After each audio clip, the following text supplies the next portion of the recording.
This is 5 Live Formula One with Jack Nicholls. Round 12 of the Formula One World Championship about to get underway in drizzly, miserable, wet conditions in Spa-Francorchamps, Belgium. This iconic race circuit that has been hosting Formula One races for decades and decades is famously changeable in its weather conditions, but actually we tend to get quite a lot of dry races here, more than you would expect anyway. Today is not going to be one of those. The risk of rain for this session is 100%, and the race will start in 10 minutes behind the safety car, or at least the formation lap will begin behind the safety car. Sergio Perez has already crashed out. He won't take part in the Grand Prix. The rest of the drivers getting into their cars now. Max Verstappen is starting on pole position. George Russell alongside him on the front row. Hamilton is third. Daniel Ricciardo in his best qualifying performance for McLaren is fourth, with Sebastian Vettel fifth for the Aston Martin team. Gasly, Perez won't start. Ocon, Leclerc and Latifi are the rest of the top 10. Carlos Sainz is 11th. Alonso is 12th. Valtteri Bottas had a 5-place grid drop, so is 13th. Antonio Giovinazzi is 14th. Lando Norris had a 5-place grid drop for changing a gearbox, so is 15th on the grid after his crash at Eau Rouge yesterday. Yuki Tsunoda is 16th. 17th is Mick Schumacher, 18th is Nikita Mazepin, 19th Lance Stroll. Kimi Raikkonen will start from the pit lane. Alongside me, as ever, is the former F1 driver Jolyon Palmer. Andrew Benson, the BBC's chief F1 writer, is with us as well. And, well, how do you feel at a start of a race as wet as this? I mean, how are you feeling ahead of Brazil 2016, I guess, is my question. You're in for a grueling Grand Prix if you're getting strapped in right now. This is going to be, it's one of those days where you could be a hero or you could be out in a flash. You really have no idea how it's going to go. The race takes so long to unfold. There's so many different phases because this will not be straightforward. We know there's going to be a formation lap starting behind the safety car. Already we've lost a main contender, really. Sergio Perez in the Red Bull has crashed on the way to the grid. Conditions are going to be so tricky. Tyre strategy through the race is going to be tricky as well. Full wets will be what everyone's starting on. Do they switch to intermediates, and when? Will we ever get to a point of slicks? I can't imagine it now, looking at the track conditions and the rain still falling, but in 2 hours' time it can be very different. Safety cars, red flags, yellow flags, the lot of it. If you're driving, it's a time where you can be a hero, but it can go wrong. And I'm quite pleased I'm commentating on this one. I can't wait. Hashtag BBC F1 on Twitter, f1@bbc.co.uk on the emails if you want to get in touch. I get a feeling we might be having quite a bit of correspondence with you guys over the course of today because of the nature of the conditions. Now, try and give us an idea, Jolyon, of how wet it is. Is it crazy wet? Is it absolutely undrivable wet? Is it fairly manageable wet? Is it bone dry? Well, it's not bone dry. Is this rain going to just keep getting worse like this? Yeah, I think it's going to be like this all afternoon. I haven't really got much more than that. So Hamilton asking whether the rain's going to be like this all afternoon. The team say yep. Yeah, it's very wet. It's going to be full wet tyres to stop aquaplaning. There's standing water out there. So I can't imagine the race is actually going to start after the formation lap. So it's probably going to be a few laps behind the safety car. Then do we have a standing start at some point? Do we have a safety car start? Obviously a big talking point after the crash at the start of the Hungarian Grand Prix last time out. For the drivers, you've got no grip at all. You've got some aquaplaning. You've got barriers quite close on a really fast circuit, as Lando Norris found out at Eau Rouge yesterday. You can't see anything. This is the thing. Only Max Verstappen at the front of the field is going to have some visibility. And by the way, even he's not going to have a lot because it's gloomy out there. There's a low-hanging cloud. He's not going to see a lot. It's really dark. But everyone behind him, George Russell came to the grid saying, even following a car by 6 seconds, the spray's just hanging in the air. So you're doing maybe not your 200 miles an hour today. Maybe it's 160 miles an hour. But you can't see a thing. You can barely see the end of your own car, and you've got to turn a corner. You've got to hit the brakes somewhere. This is the trickiest conditions that you could possibly have, and I mean, so easy to get it wrong. With every lap that you do, you build up a bit of a picture of where you can brake, where there's a bit of grip, where you can expect maybe a tiny bit of standing water, but from the word go, with cars all around, really tricky. You accidentally overtook Jenson Button once. I nearly did. Oh, you nearly did? No. I think Jenson was behind me. Okay. Brazilian Grand Prix 2016.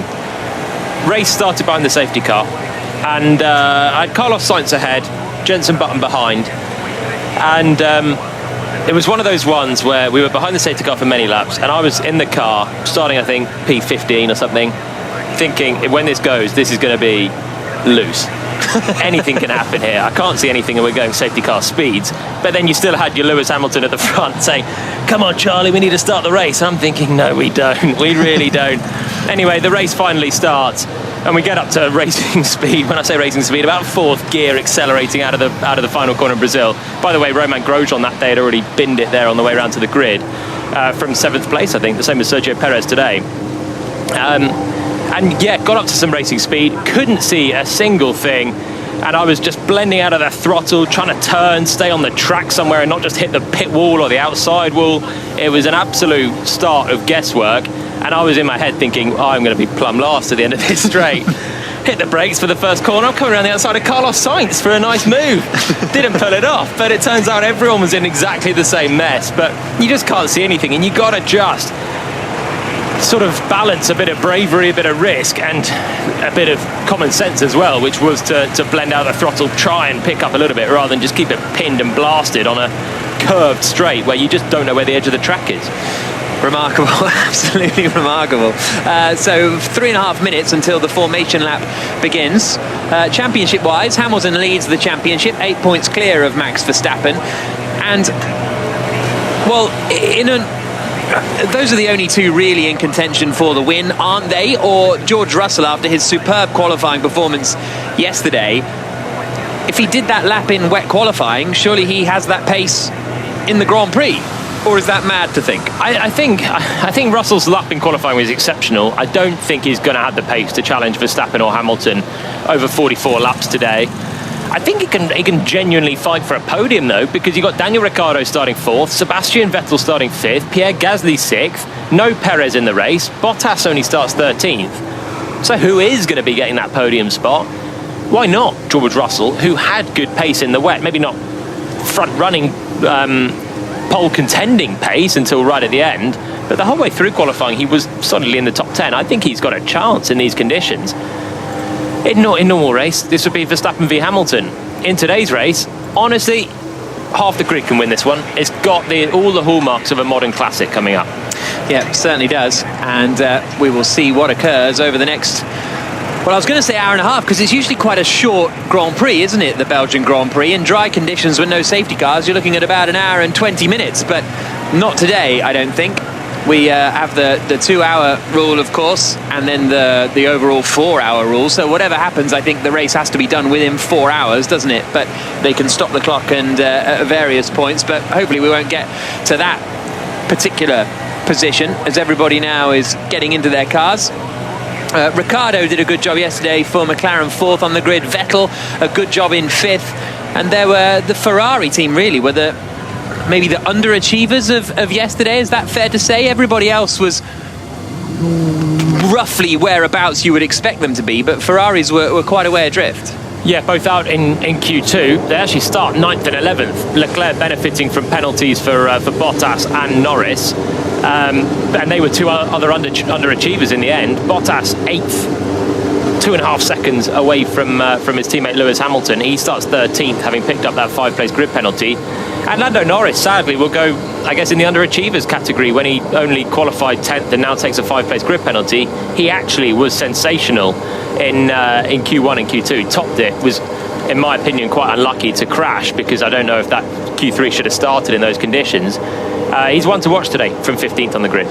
Now, we've just had a delayed start message, which is a bit odd that it's come, a minute and a half before the race begins, because it sounds like they've fired a lot of the cars up. So I don't know if they then turn the cars off again and then have to get everyone back onto the grid and all the tents and stuff. It's quite a late decision, that one. So interesting call from race control there, because you don't want to just leave the cars ticking over for much longer.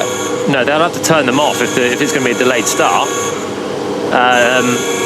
They want to put some more fuel in there as well, as much as anything else. So they've taken the tents down, which they have on the wet grid to keep everything dry, and now the formation lap will start in 10 minutes. A bizarrely late call. Indeed. So, the formation lap will start at 3:10 local time. So in 10 minutes time is when the formation lap will begin. They've delayed the start by 10 minutes. For those of you joining us on Sirius XM, thank you very much for tuning into this absolutely soaking wet Belgian Grand Prix. Hopefully Bob Varsha and the gang gave us a lovely introduction, and we are really in for a gloomy afternoon here at the Belgian Grand Prix with Jolyon Palmer and myself, Jack Nicholls. Here's some team radio. It's a delayed start. The rain intensity's got much too strong. And that's Michael Massey saying it's just got a lot wetter right now, so we're going to delay the start. A very late decision. Okay, and the engineer's asking, right, we can stop the car, right? And they're saying yes. And so a 10-minute delay, which, I don't know, it feels like, okay, I understand it's very, very wet, but also at the same time, surely 10 minutes of cars driving around is almost going to offset even behind the safety car, the 10 minutes of waiting that we're going to do. I don't know. But it can be too wet even to drive behind the safety car. Yeah. In a Formula One car, the cars that are pretty much scraping the ground, they're so low, aquaplaning can happen at pretty much any speed. And your tyre temperature's reduced all the time you're going at the slow speed as well. It's better to not have Formula One cars crawling round than to just better to wait for 10 minutes. So Hamilton's jumping out the car actually now. It's an interesting decision. You'd have thought with a sort of 10-minute delay you would, because you're going to be getting back in 5 minutes, aren't you? You'd have thought. Yeah, it looks like he's walking off the grid. The race is actually formation lap's due to start in 8 minutes, and Hamilton's sauntering off the grid. He seems pretty confident that this is not going to be going in 8 minutes. Yeah, everybody else is back now. Well, everybody's making their way back onto the grid, having just left the grid. And as we say, a very late decision there. And Pierre Gasly sitting at the wheel of his Alpha Tauri, 6th on the grid after a solid qualifying performance yesterday. But it was good from Daniel Ricciardo. But again, it was one of those where 4th for Ricciardo looks good, his best qualifying performance for McLaren. But actually, Lando Norris was a long way up the road again. And okay, put it in the barriers at Eau Rouge, but could have been on for pole position. I think he could have had pole, honestly. Lando yesterday, the way that he was going, it was he and Max Verstappen at the top of Q1 and Q2, but it was Norris that was ahead. The McLaren was obviously working very well, as the Williams was as well, for George Russell to be second.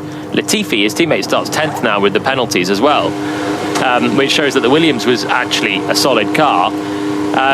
But for Norris, real shame for him. He could have been on pole position for this one, I think. Certainly the front row. But Ricciardo, nonetheless, you've got to say he did well to keep it out of the wool, to qualify 4th. After the year he's had, he's given himself a shot at a podium for this one. I presume you don't need to keep, when they bring the tents back on, because some of them have brought the big old awnings back on, and some of them have just put a brolly over Sebastian Vettel, for example. It's only the drivers that you need to keep dry, right? Or do you need all the laptops that fire the car up and everything to be kept dry as well? Tech. Yeah. You don't want the tech to get very wet. The cars, obviously, when they're in a wet race, will get pretty drenched anyway. But there's a lot of electric gubbins kicking around on the grid. You don't want any of it getting wet. The drivers certainly don't want to be in there getting wet, because you can get very cold quite quickly when your fireproof suit gets soaked. Quite cold as well. 12 degrees air temperature in Belgium. But most of them actually haven't gone with the full-on gazebos at the moment. Hamilton getting back into his car with 6 minutes before the formation lap gets underway. So just a little 2-minute break for Hamilton. And he now climbs back into the car. Still the formation lap due to start in a little over 5 minutes' time. Fernando Alonso 12th on the grid. His teammate Esteban Ocon 8th on the grid. So a bit of a disappointing session for Alonso yesterday compared to his teammate Ocon, as you hear the wheel guns firing up as they make sure all the wet tyres are on. Delayed start again, I think. I can't see this one going in 5 minutes. The rain's actually getting heavier from when Michael Massey radioed that message a while ago now. This is not going to be going in 5 minutes' time either. We heard Hamilton talking on the radio saying, is this how it is? And his Mercedes team basically were like, well, yeah, the rain's here to stay, and it's going to be a bit like this all afternoon. Yeah, I saw another, it's now been delayed, it's been pushed back another 5 minutes. I did see a report, I can't remember where, but someone, so they're reporting that the FIA believe the rain intensity will reach its peak at 10 past, and then that's why they are then doing the 15:15 start. And you wonder, when there's so much sort of water down on the track, how much does the rain kind of make a difference? Like, if it's raining or not raining, how much is that actually contributing to how slippery it is? Do you see what I mean? If the track's wet already, how dramatic does the rain add to it? The rain will make a wet track wetter. Yeah. If it's not raining, it will slowly dry up. It felt like a stupid question, and it was. Yeah, it really was, actually, that one. No worries. So what they want to do is wait for the rain to lower in intensity, and then they can start to think about, the track is clearly too wet right now. Yeah. That's why. And race director Michael Massey is worried with the intensity of the rain that it's going to get wetter.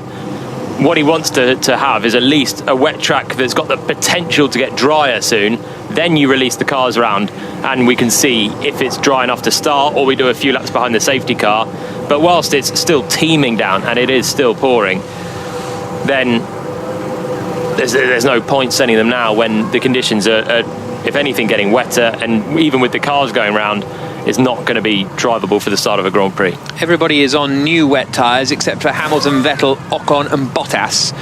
They are on used wet tyres, but they probably didn't do much running on those used wets, maybe a lap or something at the first part of qualifying yesterday.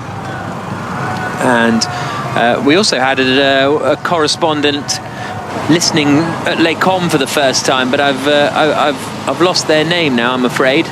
But I hope you're enjoying it. How are they corresponding? Tech in the wet? Yeah, I know. They did a hashtag. They got a gazebo up. It was much earlier, that, actually. Got to be putting the tech away in a sealed pocket now. Yeah, you'd have thought so. Although some phones these days are does the touch screen not? Do you not end up like trying to write a message and it goes and it just like auto types everything when it gets wet? Or is that just my phone, maybe?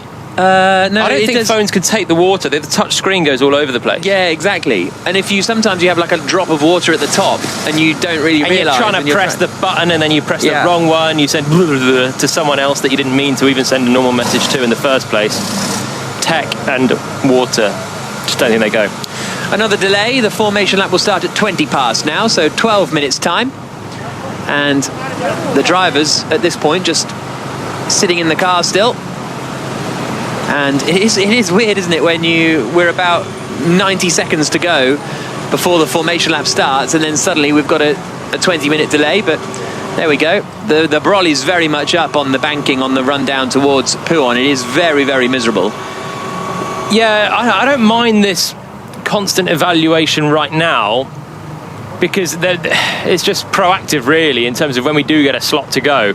Hopefully, then we haven't got to then notify the teams, then a big delay, and this constant, can we go? No, we'll push it back another 5 minutes, is okay for now. The drivers and teams will start to get frustrated with it if it keeps happening, though, because it means they have to be sitting in the car for a very long time. And if you know it's not going to get going in the next 20 minutes, you at least want to be getting out, stretching your legs, having a breather, rather than you get a bit claustrophobic just sitting in a car that's stationary, not all suited and booted.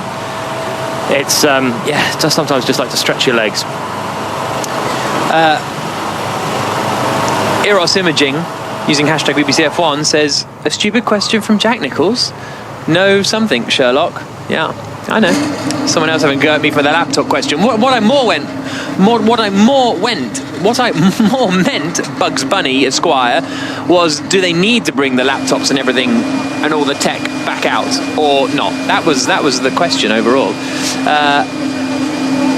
Are the drivers getting cold now? Is this getting actually to chilly levels? I see your muscles tighten up. Do you need to be doing like stretches in the car? Are you starting to cramp? I think if I was sitting in the car for much longer, I would be wanting to jump out and have a stretch and get inside and warm up again a little bit. But it's 12 degrees.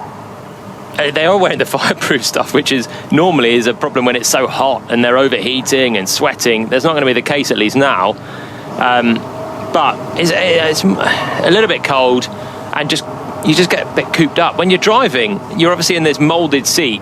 You've got no space to move anything, and you're strapped in so tight you cannot move anywhere apart from your arms and your legs. But you don't notice it because you're concentrating on everything else. When you're just sitting there, looking ahead, just like thoughts going through your head and nothing else to do, no distractions, it does get claustrophobic. I don't know if you know this about me, but it's my 200th Grand Prix. I had heard that, yeah. It's kind of a deal, this neck of the woods. It's Daniel Ricciardo telling his engineer it's his 200th Grand Prix, which he's happy with. That's like it's kind of a big deal. Yeah. Why have we not done something for it? That's true. Normally, should you have got me a cake by now? Where are my presents? That's very true. Oh, that's a bit. That's like, is it passive aggressive? Absolutely. Maybe it was intended as a joke. I don't think it is. I've just been told by my producer this is your 50th commentary, but I don't think that can be true. Maybe it is. No, I think I've done more. No. I'm lost in time. Well, two and a half seasons. It's probably not far. Nah, I think this is my 3.5. Oh, is it? Well, when's my 100th commentary? I don't know. What are you doing for... You must have had 100 commentaries now, no? What, on F1? Man of your experience? The thing is, I promised myself... this is going to sound a bit rude to people who do keep count, but I promised myself not to keep count of how many Grand Prix I've done. Just because I don't want to be like, oh, yeah, I've done this many Grand Prix. You're not a bragger. Well, but no. Then are you bragging about not being a bragger? Well, yeah, it's that, faux humble brag. It's a humble brag, isn't it? I keep track of world racetracks I've been to, and the London E-Prix became my 80th. Saudi Arabia might be my 81st later this year, which is quite exciting. Losail? Oh, yeah, actually, Qatar could be, yeah. So, I have no idea. I don't keep any count on that. I reckon, though, by my simple maths, I'll be on 100 Grand Prix commentating next year. Really? Okay, well, we'll do something. Do you want... Yeah, but would you... Is that pride? Is that pride? Are you proud of commentating on 100 Grand Prix? Having started 17? Well, I didn't drive in 100 Grand Prix. It's nice to make 100 Grand Prix. Yeah. The devil's in the detail. I don't want to go in the detail of it, but I've participated next year in 100 Grand Prix. I've actually participated in more now. Combined, definitely 120. Yeah. Andrew Benson, do you know how many Grand Prix you've been to? A lot. I don't count either. I think the counting thing is a bit silly, frankly. But lots of people don't think that, and that's their prerogative, obviously. This is great. You're not going to have many friends in the media centre after this, are you? I don't know. Are they listening? Probably they are, aren't they? Hi, everyone. What are you thinking at the moment, Andrew? The race is going to start in 6 minutes. I've done hundreds of Grand Prix at the tracks. COVID's kind of messed that up a little bit. Yeah. But hundreds, yeah. Yes, I'm thinking, when's this race starting, frankly? How can this race start? Because this weather doesn't look like it's changing, does it? And that's the thing about races when they're like this. We're just seeing a river of water running down one of the parts of the track. It's hard to see which part of the track because the camera angle's too tight. But it's a nasty river anyway. You wouldn't want to be driving over it in a Formula One car. And the problem is when the weather conditions don't change, what tends to happen is they get to a point where they think, well, we've got to have a go. And they're not, within not that much longer, I think we just had another delayed start message on from race control, but they will have to have a go at some point, and I just don't know when that's going to be. But they keep delaying the start too late. It's quite funny, actually. They've just unplugged everything from the car, just moved everything out of the way, and then they delay the start again, because 5 minutes, basically 5 minutes before the formation lap starts is kind of when you want to be clearing everything off, and they wait until 5 minutes before to delay the start again, which we could all see coming. So everybody's just unplugged everything, and now they all have to, honestly, the Red Bull mechanics are halfway down their tent, their gazebo thing, and now they're trying to put it back up. So these late calls are very, I mean, I sort of get it, but also not at all. It's going to be the boy that cried wolf. Yeah. Soon. They'll all expect it, not be ready to go, and then safety car will start with all the tents on the grid. Yeah, it's inevitable at the moment that it's not going to go, because the rain's still coming down, the conditions aren't changing. If we didn't start 10 minutes ago, why start now? They need to have a glimmer of hope at some point to even have a go, though, surely. They can't sit there, see the rain still coming down, and then think, well, okay, enough's enough, let's just go for it. There's got to be some logic behind that call. And it's getting worse. The visibility is horrendous looking back from turn 1. Virtual Statman says, according to Article 5.3, the maximum race time of 3 hours, I thought it was 4, but it's 3 hours, will commence at the scheduled race start time. So that implies that the sort of 3-hour window in which to complete the Grand Prix is already running, suggests Virtual Statman. Leon is on the banking at Pouhon, and it's very grim. Not a naturist in sight. My mate Steve bought me a ticket for my 50th birthday, so big thanks to Steve for the ticket. And I hope you're enjoying the weather, Leon. How are you texting in the rain, Leon? And we're actually seeing pictures. You're probably in there somewhere in the pictures we're looking at, and it looks absolutely this is your 50th birthday, Leon. This is horrific. Without context, though, that tweet is a very odd one, isn't it? Oh yeah, yesterday Palmer said he was a naturist, so that was the naturist reference. It's very grim. I can't see any naturist. Yeah. So he's here for the Formula 1, though. Exactly. So 15:25. Local time is the next start time, which is in 8 minutes or so. But it is just pretty rainy, isn't it? It is not getting any better, and we'll see what happens. Apparently, Quixotic Geek says it's also raining in Zandvoort, if that's any consolation. And Lemon Sucker says the wittering on 5 Live Formula 1 coverage is shocking. You won't get any arguments here, Lemon Sucker. Right, still waiting for this Grand Prix to get underway. Interesting stat here. With Perez dropping out, the top 8 on the grid are all different teams. Yeah. 10 teams, the top 8 are all different. And the first repeat is a Williams. If you can give me a couple of sausages. Some sausages for me, for the barbecue. Is the race still gonna last 2 hours, or no, it's... Are you thinking about your dinner?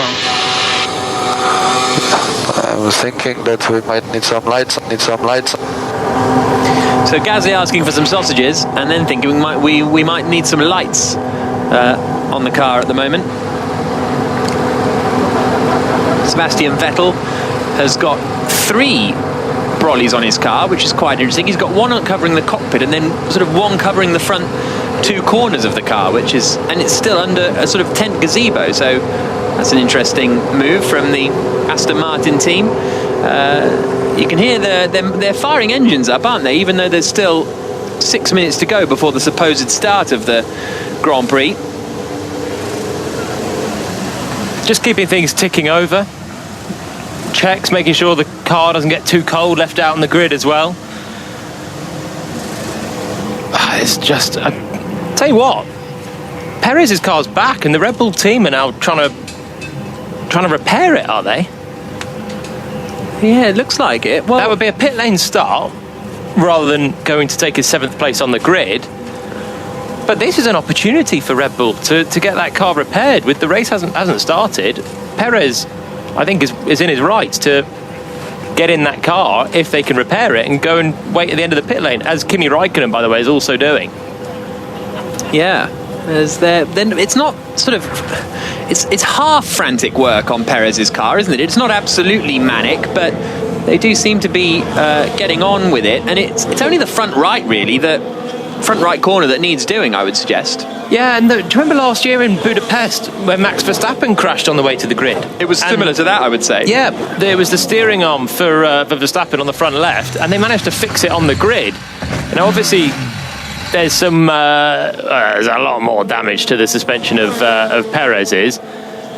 It's the whole front right suspension has gone. The nose cone has gone as well, but it's the front right suspension that's going to be a bigger one. At least Verstappen could drive to the grid, where Perez couldn't.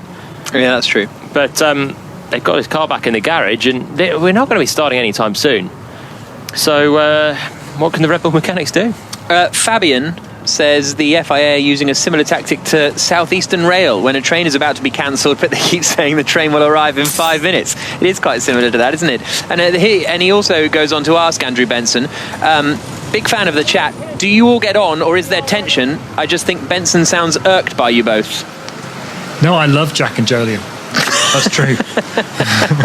Absolutely true. Okay, great. An old mate doesn't mind the whittering from Melbourne. So there we go. We'll keep an eye on Sergio Perez's progress. The rain is still bucketing it down, isn't it? It's windy as well. The rain's really sideways. It's on the drivers' parade earlier on, and all the drivers were there with their umbrellas up. And we almost had a Mary Poppins, Carlos Sainz flying away with his umbrella. It was that windy. It was absolutely howling away. The umbrellas were almost turning upside down, and it's not even just the rain that would make life hard for the drivers today. It's really gusty out there. Now, we've got 3 minutes. Here's Ricardo's radio. Daniel, we expect this rain to continue for 15 to 20 minutes and then heavier rain in 15 to 20 minutes time. Wow, that's Ricardo's message. So we've got 3 minutes until the formation lap is meant to start. So everyone is clearing the grid again. There's now a whole load of cloud coming over the circuit, where before that wasn't there at the start of the sort of start of the Grand Prix, in inverted commas. And it looks as though we are going to get the safety car start, the formation lap start in 3 minutes time. So, but now the whole track almost is engulfed in a cloud. And if you're Kimi Räikkönen, this is the place to be, isn't it? You've had a very pleasant, and the Alfa Romeo team have had a very pleasant 25 minutes just sitting in the garage, no real stress. And he won't even leave, presumably, when the safety car leaves. Like, he's got another 3 minutes. He could not be in the car until the safety car actually pulls away. He is in the car, but it looks as though we are going to be going in a few minutes' time now. Wow, so there doesn't seem to be any change in the conditions, apart from the cloudy fog has come down as well now. So the visibility looks like it's going to be even worse. It's still chucking it down. It's absolutely chucking it down. We're less than 2 minutes away from the formation starting, and so far it does look like this could be the one. Wow. The race won't start, though. Surely it's too wet for the race to start, but they're at least going to get the cars circulating and see how bad it is, and then the race director Michael Massey can have a look and assess when to release them to racing speeds. Remember, the formation lap that starts is going to be behind the safety car, and then how long will the safety car stay out to actually release the proper start of the race? Yeah, indeed. Leon is just using an iPhone, no gazebo required. It was his 50th 2 years ago, but they couldn't come last year, and they're travelling back to England tomorrow. So have fun, Leon. And Catherine says, if I want Wittering on 5 Live, I'll listen to Wittertainment, which is a very excellent podcast to listen to. Andy says, currently listening to the worst broadcasting I've ever heard. That's a big claim, Andy. It's a big claim. Right, a minute to go then until the formation lap is due to start. It's absolutely chucking it down at the Belgian Grand Prix at Spa-Francorchamps. And they're leaving the sort of tyre warmers on until the last possible moment. Off they go now. And the cars are lowered down off the jacks onto the ground. And the engines start to fire up. And the safety car with Bernd Mailander at the wheel will pull away. And Sebastian Vettel getting ready to go. All of these drivers, as I say, on the full wet weather tyre. It is pretty murky. Oh, there's something. Someone's just run out to pull something off George Russell's car off the front left, which was a little bit late in the day. I can't quite sure what that was. Everyone has to keep concentration in this time, because with all the starts or non-starts, there's a lot of procedures that go in for the team as well, and is up to everyone, not just the drivers, to keep concentration in that time. But formation lap's underway. And of course, this is the formation lap, which is quite interesting. This isn't race will start behind the safety car, and so this is the first lap of the Grand Prix. It says it's the formation lap, so I don't actually know what happens then, whether if the safety car does another lap, we start to chalk the laps off the board. I don't know. We'll wait and see. So safety car gets underway, and they come running down the hill towards Eau Rouge for the first time, and it doesn't look good out there, I have to say. It's very, very wet indeed. And just I am a big advocate of, let them race and it's dry and all of that, but these conditions are tough. Here's Hamilton.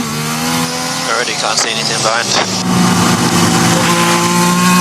Really can't see anything, says Hamilton. This is, I think this is too much, honestly. That moment of wheel spin you heard from Hamilton, by the way, was at the top of Eau Rouge, as he was in about third gear.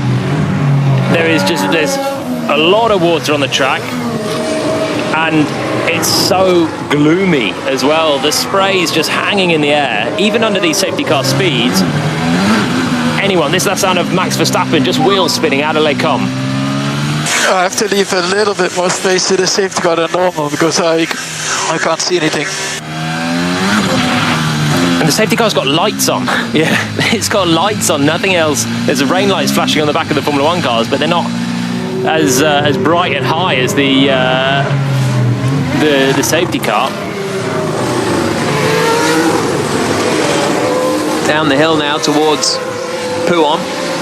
And it's also so difficult to know when you're running behind the safety car, but even at this speed, the spray is pretty big. If they start racing in this, there'll be someone off straight away. It's just, visibility is impossible. It's pretty awful. I can barely see the car in front at the minute. In terms of, literal standing water, it doesn't look too bad. In terms of rivers and standing water, it doesn't look too bad in that sense. When you see, you remember see some races and there's just going through sort of huge puddle splashes and stuff. It doesn't look quite that bad, but it's just the visibility and the gloominess and we're at such low speed still. Yeah. When they start to get to higher speed, there's just going to be even less visibility. The chance of having a crash is so much higher. Yeah, some places actually coming out of Stabilo doesn't look as bad. Quite a bit of aquaplaning as well. Quite a bit of aquaplaning. That's the buzzword that you don't like to hear if you want to get a race underway. Aquaplaning, where the tyres are basically just skating on the surface of water on the track rather than gripping the asphalt. And if you aquaplane, then you have absolutely no control. You cannot help yourself in any way with opposite lock, with anything. You're just skating and hoping that your tyres can find a bit of asphalt soon again before you're too out of control and heading to the barrier.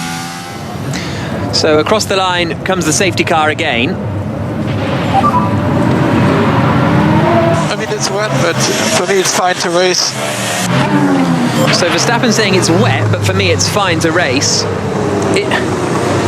I can't quite work these conditions out, because the spray is bad and the visibility is bad, but the track looks sort of all right. But there is aquaplaning, but no one's being, and maybe obviously it's only what Formula One decide to play us. But yesterday they played us Sebastian Vettel saying this is no chance, it should be a red flag. Norris is saying, yeah, it's not great, quite a bit of aquaplaning, but we can't start this race, it's a disgrace kind of messages. Yeah, for me the conditions are undrivable. Oh, well, there we go. Antonio Giovinazzi saying the conditions are undrivable. I just think they are undrivable. Looking at it, I'm all for starting the race, but these conditions will be starting for one corner. Someone will have a crash, and then we'll be back into a red flag again anyway. The visibility's horrendous. There's standing water on the track. There's no grip. Every time we ride on board, you can hear wheel spin from a car. Let's see if Verstappen does hit. That was okay. Then there was a little bit of juddering coming out of Rivage, medium speed right-hander halfway around the lap. He's going side by side with a safety car down now. Slows it down, tucks back into first place. Verstappen stands everything to gain by getting this race underway. If the race doesn't happen... yeah, mate, I can't see anything up to a route finish up.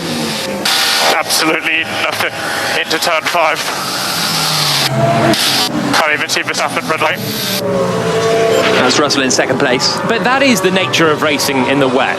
The spray, for anyone behind, you're always struggling to see things. And even hopping back to that Brazil race, I couldn't see anything as soon as we went and the race carried on. But I think it's the way that it's just hanging in the air. When I was racing in Brazil 2016, it was a really wet one. But when you slow down, you could see a little bit more, and you get up to racing speed and you see nothing. It's just hanging low in the air. Already before we released for this formation lap, we were talking about how low the cloud was and the fog or whatever around. It's not doable here. Red flag, start procedure suspended. And I guess my question is, what happens now? Is it more beneficial to keep the cars running or round the track, or not really? It doesn't make any difference at these speeds. You're not actually drying it up at all. No, I think you've got to just start again. There's no point sending the cars out here. All you're doing is getting the tyre temperatures down, risking people colliding in atrocious conditions. Water leaking into the top of my helmet. Water leaking into the top of his helmet, says Lewis Hamilton.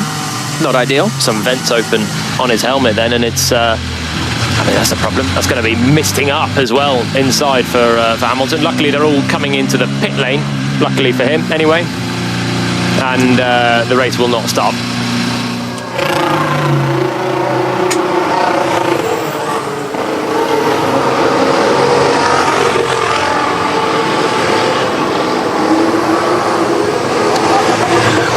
Kind of, but also not really. The cars went out behind the safety car. They've just done 2 laps behind the safety car to try and get the race underway, but now they have suspended the start. They've brought all the cars back into the pit lane, and it is absolutely chucking it down in Belgium, so I don't think we'll have a start here anytime soon. So if you want to listen to nothing happening, go to join us on Sports Extra now. Yeah.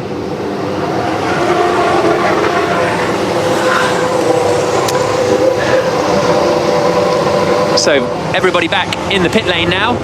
The tents will come out again. Williams have got a long way to go, haven't they, to get to their car. And Hamilton parks up. Andrew Benson, tell us what happens now.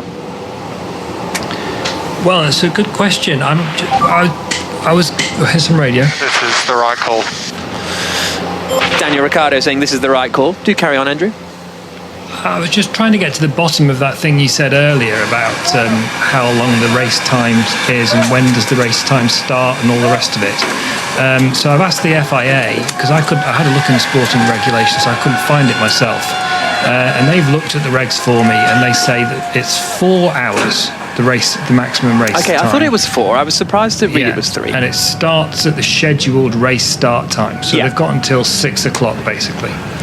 In the UK, 7 o'clock in Belgium, although it's be probably dark by then, the way things are going at the moment. I think the bigger question is the conditions, isn't it? If it doesn't improve, there's not going to be a Belgian Grand Prix. And Damon Hill's just tweeted, I think we have a real problem here. These conditions are dangerous and it's only going to get worse. Well, that is the point, isn't it? I mean, because we've seen this a few times on Fridays. We've had Friday washouts. We've had Saturday washouts, and qualifying takes place on the Sunday morning. I don't think there's ever been a F1 race that hasn't happened because of the weather. I don't think there's ever been, it just hasn't happened. And maybe there was one because of you'll remember this, Andrew, but a driver's strike, or the track broke up at Zolder or something like that. But I don't think we've ever had a weather race doesn't happen at all. Well, it was here in 1985 that the track broke up and the race didn't happen at all. It was postponed until September. The Belgian Grand Prix was scheduled in May in those days, and they resurfaced the track not long before the race. And obviously, asphalt technology wasn't as good then as it is now, and it just completely tore up when the Grand Prix cars got onto it. And it was hot as well that weekend in May, and they delayed it till September. I don't remember any other race not happening. This is a race. It's a bit like Brazil 2016. The conditions here, isn't it? It's it's very, very wet, and they will try to start the race at some point. They're going to have to. But the question becomes is how do they make that decision? Especially if the rain just keeps coming down at the same point. Well, maybe we come back here after Turkey or wherever the trouble points in the calendar were. Maybe you come back to Belgium then.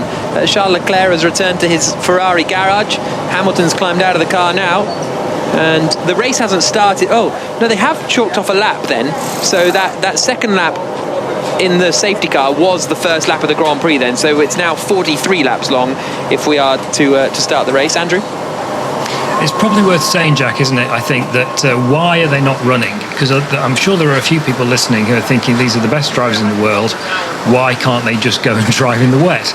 And it's because of the amount of water and how low Formula One cars are. Jolyon can explain it from what it's like inside the car. But the cars are very close to the ground, and if there's lots of water, they aquaplane. Basically, the middle part of the car just skids along the road, and the tyres have no grip. You're off. You're completely out of control at that point. So it's not to do with a lack of driving skill. There's no skill involved if your wheels aren't touching the track, obviously. So that's why Formula One cars can't race when it's as wet as this. Yeah, indeed. Which race was it where the teams were launching paper boats down the pit lane, asks Peter. I think that was Austin, wasn't it? I would have said that was Suzuka. Was it Suzuka? Oh, Suzuka. Was Suzuka. Yeah, Suzuka. We had a really wet Suzuka a few years ago.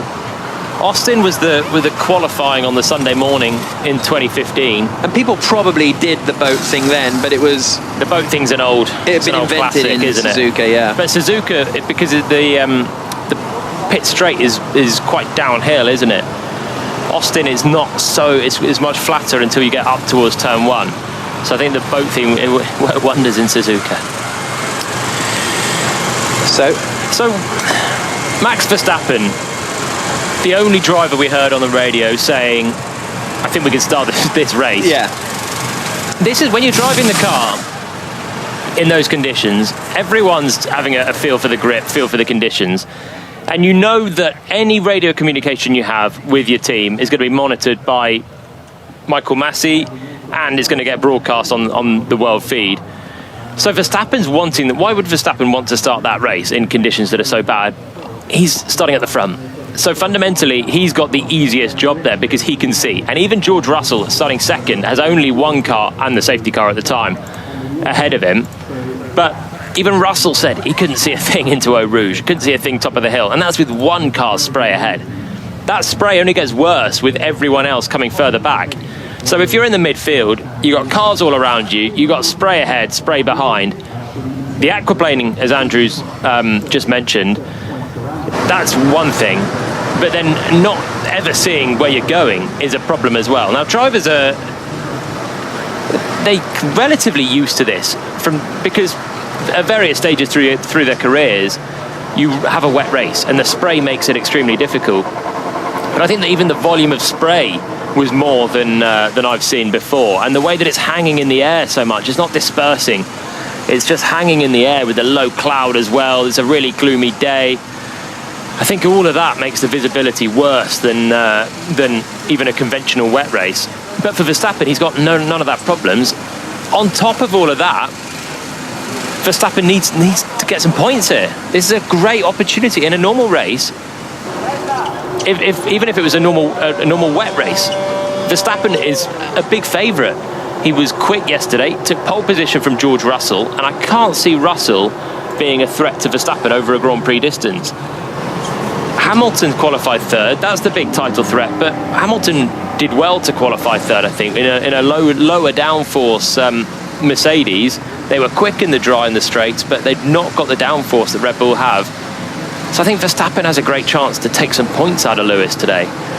But if the race doesn't happen, that's going to really hurt him. Be more bad luck for Max in this title challenge between the two of them. Yeah, indeed. It's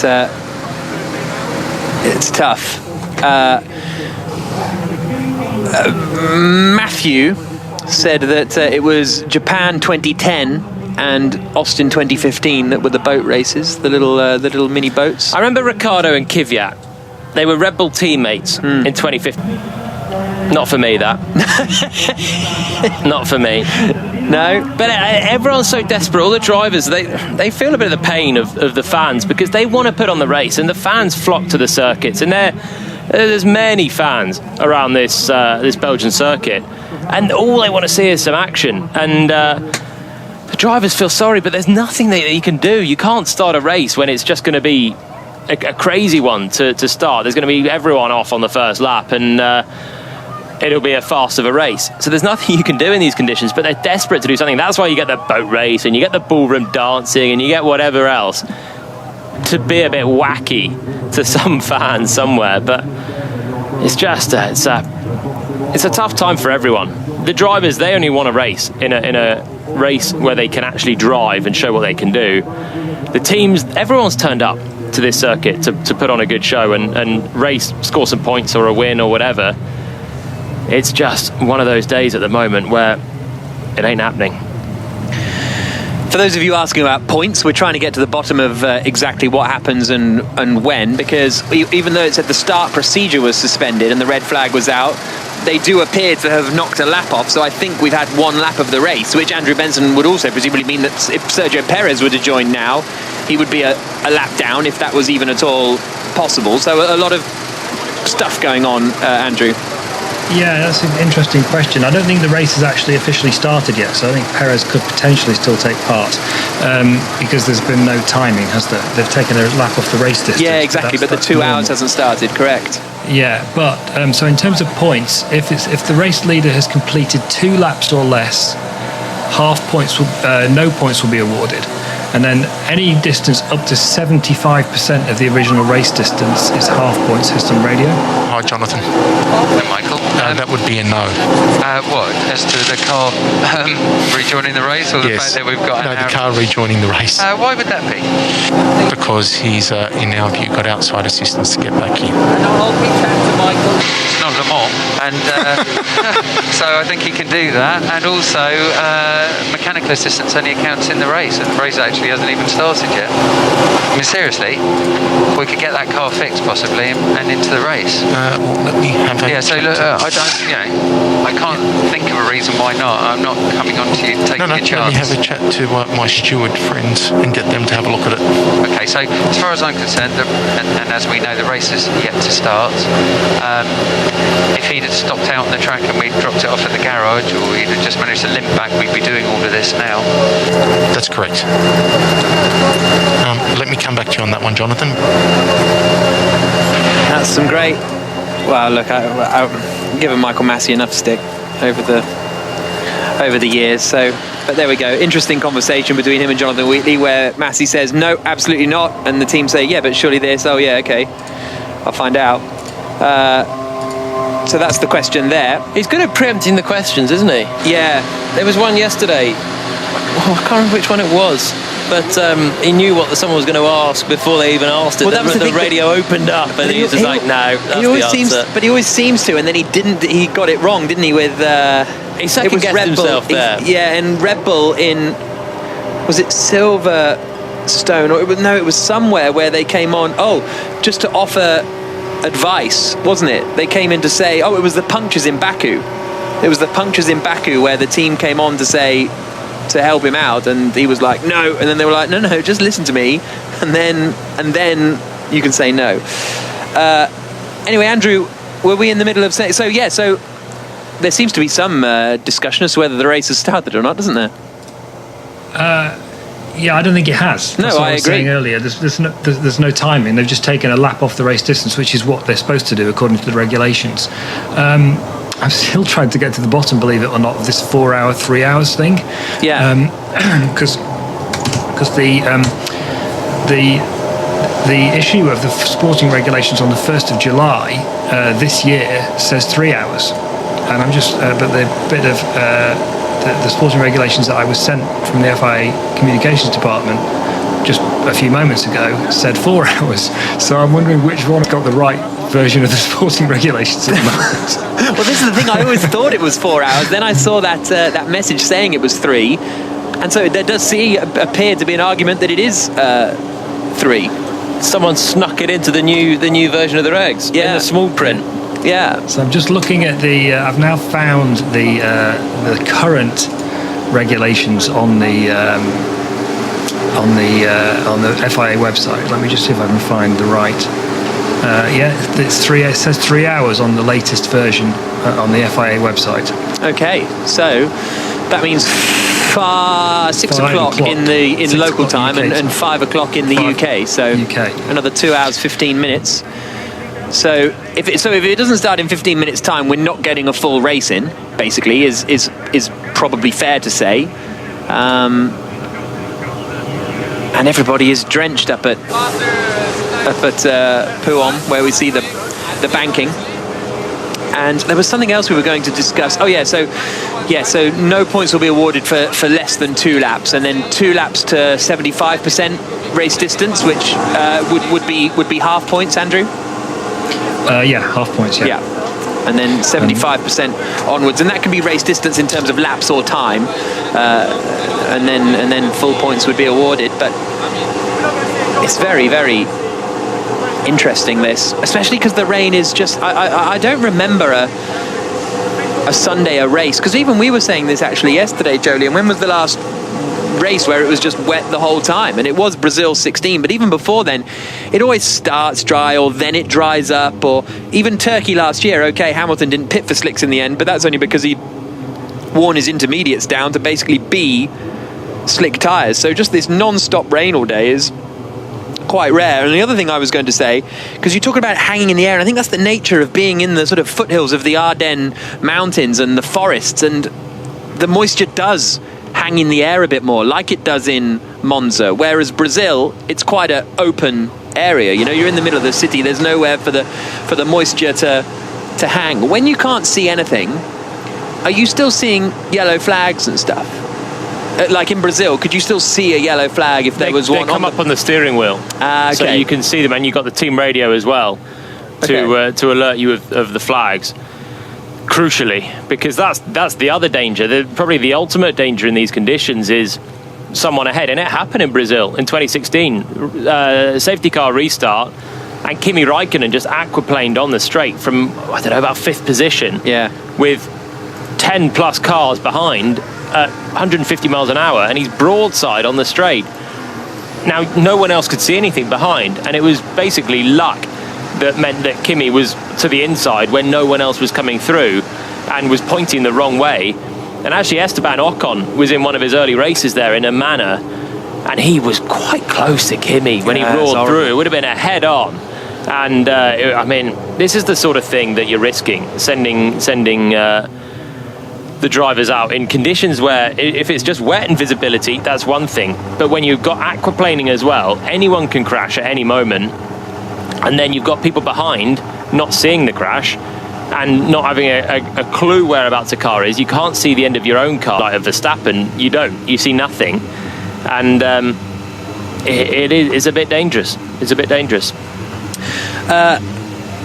MJ asks, has there been half points in a race since Malaysia 09? I don't think so. There was a lot of chat about it before. I think it was Suzuka 2014. There was a lot of discussion about what would happen with the race start, because I think that's when a monsoon was incoming, and of course that was the race that sadly Jules Bianchi had his accident in. But it got past the 75% race distance, so I think Malaysia was the last time that we had half points. Yeah, I don't think it's Pretty rare, isn't it, to have a... It's weird how many we have on Saturday. We have quite a few, and Friday washouts, but Friday sometimes the abysmal conditions. Saturday, we've had a few Saturday washouts where you end up coming back on a Sunday morning for the Grand Prix, and never a Sunday washout where you just can't run the race because of the weather. So far, I'm a little bit worried about this one. Still the rain's coming down. Has it eased ever so slightly? Well, Daniel Ricciardo was told a while ago that it was only going to get heavier. When his engineer came on and said it's going to rain like this for the next 10 minutes, I thought, here's a glimmer of hope, and then it's going to get heavier. Oh, okay. Yeah. And so I think we're into that phase. But are we going to get into a period of just a bit of lighter rain? Is the best we can hope for at the moment, and then you can start to think about sending some drivers out again, all the drivers out. But at the moment, solid red flag, no one's in the cars, they're all chatting in the garage or on the pit wall, and they don't look like they're about to get ready either. Matt says finally Jolyon Palmer gets his deluge. You've been waiting for it all year. We had some deluge yesterday. Yesterday's deluge was great. If we had yesterday's weather today, be a screamer of a race, because this is again. And we ultimately had a qualifying that got underway, even if we had to red flag the Q3 a little bit at the end after Norris's crash, and maybe before Norris's crash in an ideal world. But it happened, and the conditions were really tricky. We had a surprise result as well.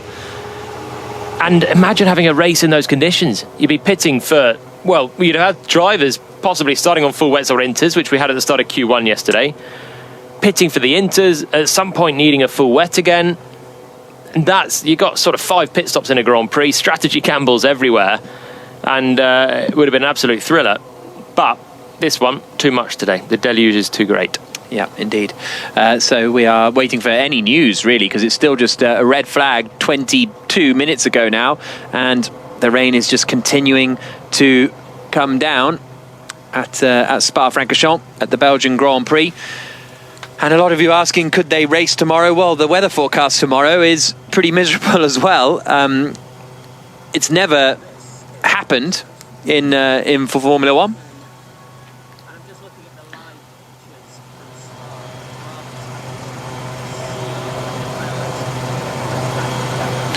Miserable, Steve. Absolutely miserable conditions. They had half a go at trying to get the Grand Prix underway, but Jolyon Palmer, they didn't, because it's really wet out there.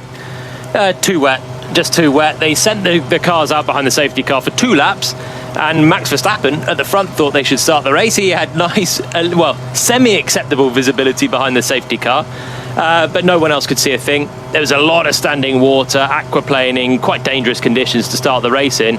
So we're under red flag, and I was really excited for this one as well, but it's not happening just yet. No, waiting for the rain to stop on Sports Extra.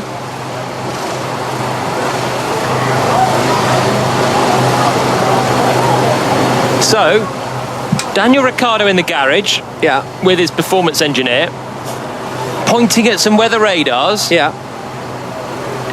Is there some more gentle rain coming in? Okay, what I said about 3 minutes ago now, the rain doesn't look like it's eased up at all. I think it was just a few happy Mexicans waving the Mexican flag, probably hoping for the best, without an umbrella up.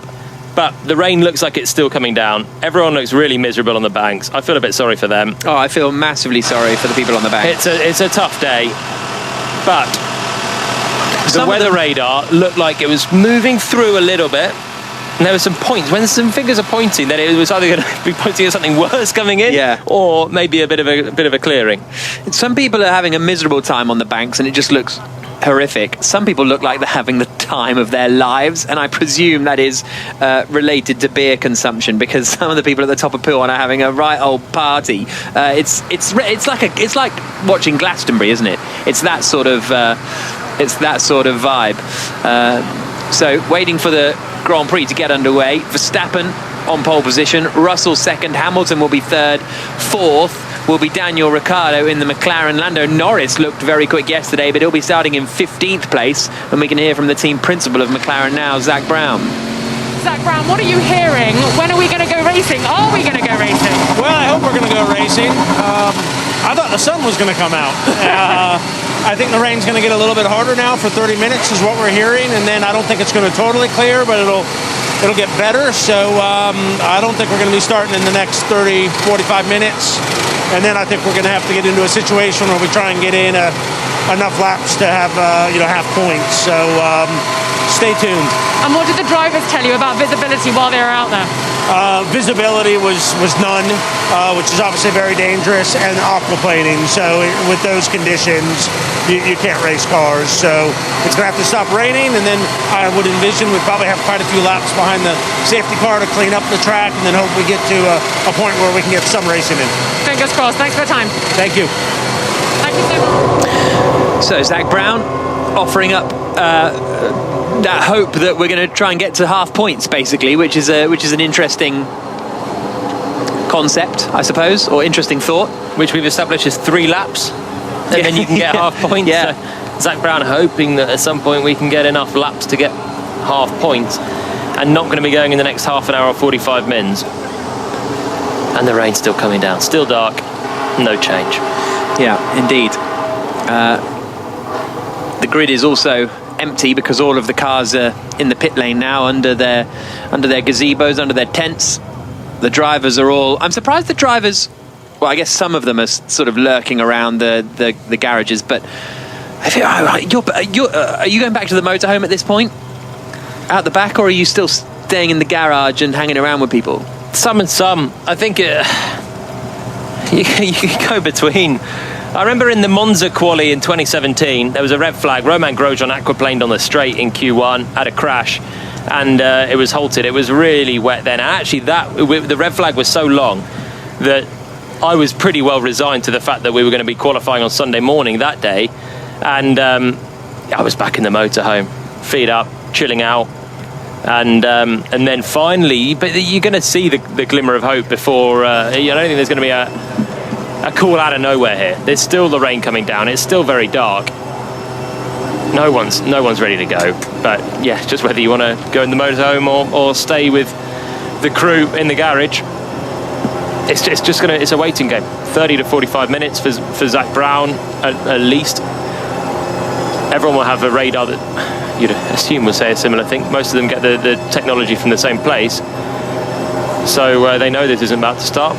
Just got to spend the time doing something. It's strange because you get into all the pre-race preparations, all the focus, the whole of race day is spent in the same way all the time, basically. Your meetings are so structured. You turn up, you do the strategy meeting, you do the setup meeting, the procedures meeting, everything.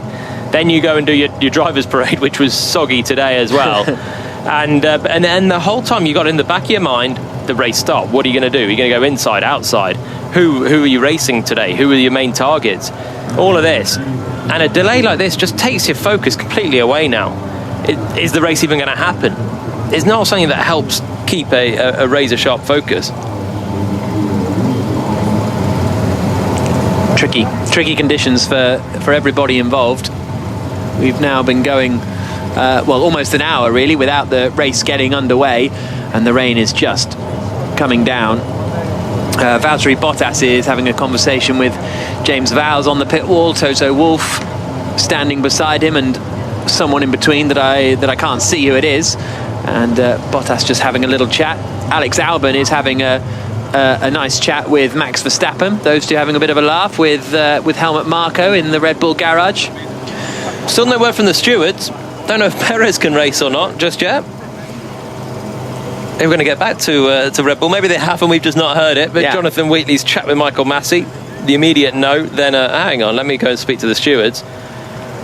They're still working on Perez's car. Yeah. Well, let's hear from the boss of Alpine, shall we?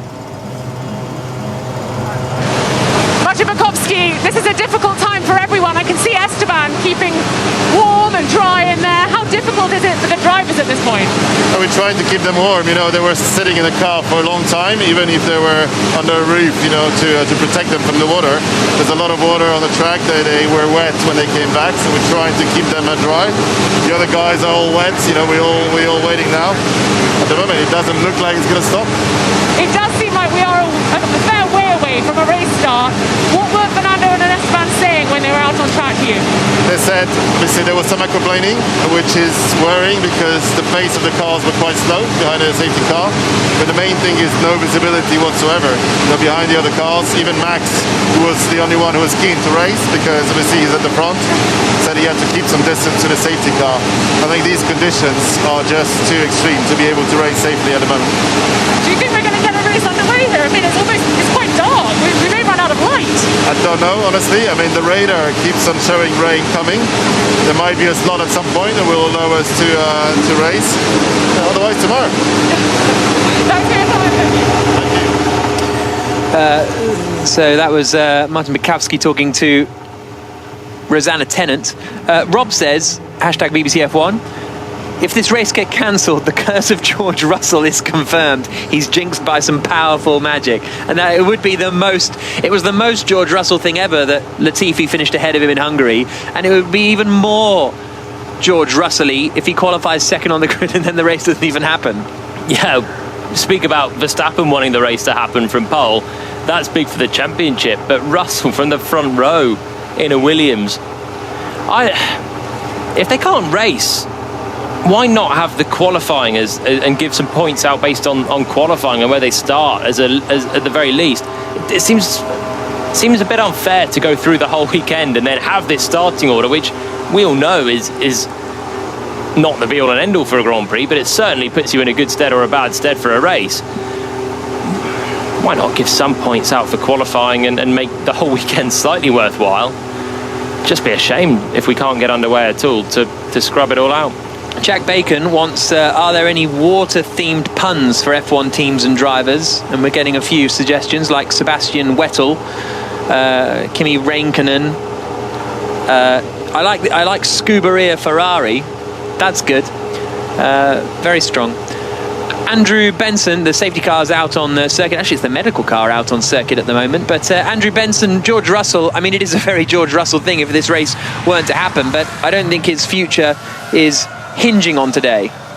No, and actually something really interesting happened yesterday after qualifying. In the in Toto Wolff's news conference later on Saturday afternoon, I asked him, have you actually already made the decision on the driver choice for partnering Hamilton next year, and you're just not telling us? And he said, yes, I've always been genuine with you. And to make sure he wasn't joking, someone else asked him again later on, and he said again, yes, he's made the decision. Now, take that how you will, but what we didn't get a chance to ask because of the way news conferences are, no one actually said, do the drivers know? Well, no one actually said, so why aren't you telling us then? What's the delay? But that's the first time they've admitted that they do know who it is, and that's what we thought on Thursday when we saw Russell and Bottas in the news conference together, and they were like saying, well, there's no news to tell you, sort of thing, which is basically code for we've been told but we're not allowed to tell you. Everyone in Formula One thinks it's going to be Russell in the Mercedes next year, and when he drives like he did yesterday, that was a lap for the ages. Why wouldn't it be Russell? Lewis Hamilton doesn't seem that happy about the prospect. He keeps talking about preferring Valtteri Bottas and said yesterday changed nothing, and he could be saying more politically correct things. You have to ask why he isn't saying more politically correct things, like, well, it's not my decision, it's the team's decision, I'm happy to race against whoever. He's not saying that. He's saying he'd rather have Bottas. But just because everyone in Formula One thinks it's going to be Russell, and that's the way it looks like it's going. And by the way, I've got sources who are very senior in the sport telling me it is Russell. I still don't know for sure that it's Russell, but that's what everyone thinks. Okay, well, that appears to be the scenario. Again, the medicals car's been out on track, and the surface itself doesn't look too bad. I've seen way worse surfaces than that. There's a long lap, and some parts of it I get a little bit excited looking at a low amount of standing water coming through Fagna chicane into Stavolo, and that was the part actually when they were going round on the formation lap as well. For some reason the water's running off and is not collecting too badly there, but then in other places down towards Eau Rouge and up the Kemmel Straight, it's not great. and that's actually the sketchiest part of the track as well. Medical car just one lap and straight back in. The rain's still coming down. No sign of any other movement just at the moment. I guess they can keep sending the medical car, the safety car out for an explore just to see if anything's happening. But with the rain coming down, don't really know what anyone's expecting. That it's going to suddenly the water will have disappeared. Still looks as gloomy as ever, really. Is it getting a little bit brighter? You can now see from the crane camera at Les Combes, you can just about see the pit complex where you couldn't before. That's a couple of kilometres away. Yeah. A couple of kilometres sort of straight line viz. So that's better, but there'll still be absolutely zero viz by the time you send a Formula 1 car down and another one's just behind, but there's it's very marginally better. Cups of tea being handed out by the pit crew. It's not just the drivers that want to stay warm as well. All the crew out there in the rain, by the cars that are still in the pit lane. It's not a nice time to be out there at the moment. The Mercedes thing, how on earth can it be justified that Bottas keeps the seat? He's done a good job there. He's been a great number 2 to Lewis Hamilton. But at the same time as Russell is putting in these performances, Bottas isn't. Well, we'll postulate that a little bit more. First of all, let's hear from Toto Wolff, the team principal of Mercedes. Toto Wolff, what a crazy afternoon. What have you heard? What's the latest? Haven't heard anything. The medical car is out there to assess, but it's not going to get better. For the next 45 minutes, there's even heavier rain coming over, and I guess we're limited by the 3 hours, so let's see. What did Lewis and Valtteri say? Because Max was pretty sure that we could have been racing by now. Lewis said that you can't see the light in front of the car in front of you, so the further you go back on the grid, the less you see. And what about Sergio Perez? Should he be included in this afternoon's race? Should he be allowed to get back out there? I think he can. The question is if there is penalties in place or not, but as it looks, we haven't raced yet, so he can start at the back of the grid or from the pit lane. At this point, are you cancelling your bank holiday plans, or do you think we're going to get a race underway on Sunday, or could it be Monday? Well, I don't know what the procedure for that is, but I have plans tomorrow in that speech. Can I come too? I need to speak to my wife. Thanks very much for your time. I got a bit weird, didn't it, with Rosanna there, but shoot your shot, I guess. Toto Wolff then, he's going to the beach tomorrow. Where's he going to the beach in between here and Zandvoort? Well, maybe he's just going to Zandvoort and getting on the beach at Zandvoort. Well, it's back-to-back races.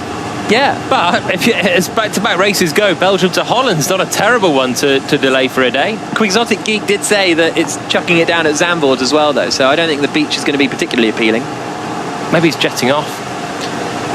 But it is interesting that, like, the Toto Wolff says, yeah, I don't know what the procedure. So one of you tweeting us saying, you know, can we race tomorrow? Toto Wolff don't know. So we don't know either, honestly. It's uncharted territory, isn't it, to have a Monday Grand Prix? I'm assuming that's never happened, a Monday Grand Prix. Are you available tomorrow? Have you got plans? I'm going to the beach. Toto's already invited me. With Rosanna? No, I'm going with Toto. All right. Have you checked with Susie? Didn't need to. Okay. If any of you are going to the beach tomorrow, invite Rosanna Tennant. Sounds like she's a quiet day on 5 Live. The race would just be car noise. Yeah, exactly. Well, I'm not going to the beach tomorrow. Oh, okay. Going to Chesham United. Bank holiday football. Andrew Benson, what are you doing tomorrow? The beach? I'm certainly not coming to Chesham United with you. Much as I love you, as I said earlier. No, we have some problems in our kitchen at the moment, so I'm waiting for someone to come and fix them tomorrow, even though it's bank holiday. TC asks, are you going to a naturist beach? Definitely not. Oh, the Quixotic Geek says it's stopped raining in Zandvoort and Amsterdam now, so there we go. Which way is the wind blowing? Yeah, that's true, because it's not far. What is it, 2 or 3 hours, Zandvoort to Spa? It's going to be some punchy wind to make a difference, I think, today. Yeah, that is true. Fernando Alonso sitting down, having in a sort of energy bar thing. Are people eating? Is Pierre Gasly going to get his sausage? You ask if people are eating, as you say, Fernando Alonso's chomping on an energy bar. Would you be eating right now? Would you be sitting down for a nice Sunday roast? You might want a snack, because like everything else, your race is, your nutrition, everything's based around doing a Grand Prix at 3 o'clock, 2 o'clock. It's all, your day's so planned.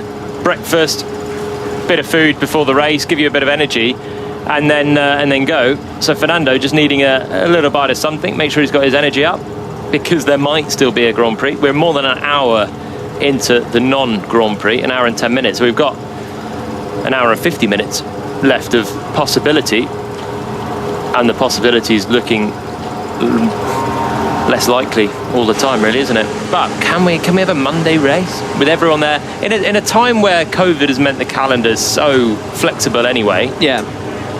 What would be the limitations to having a Grand Prix tomorrow?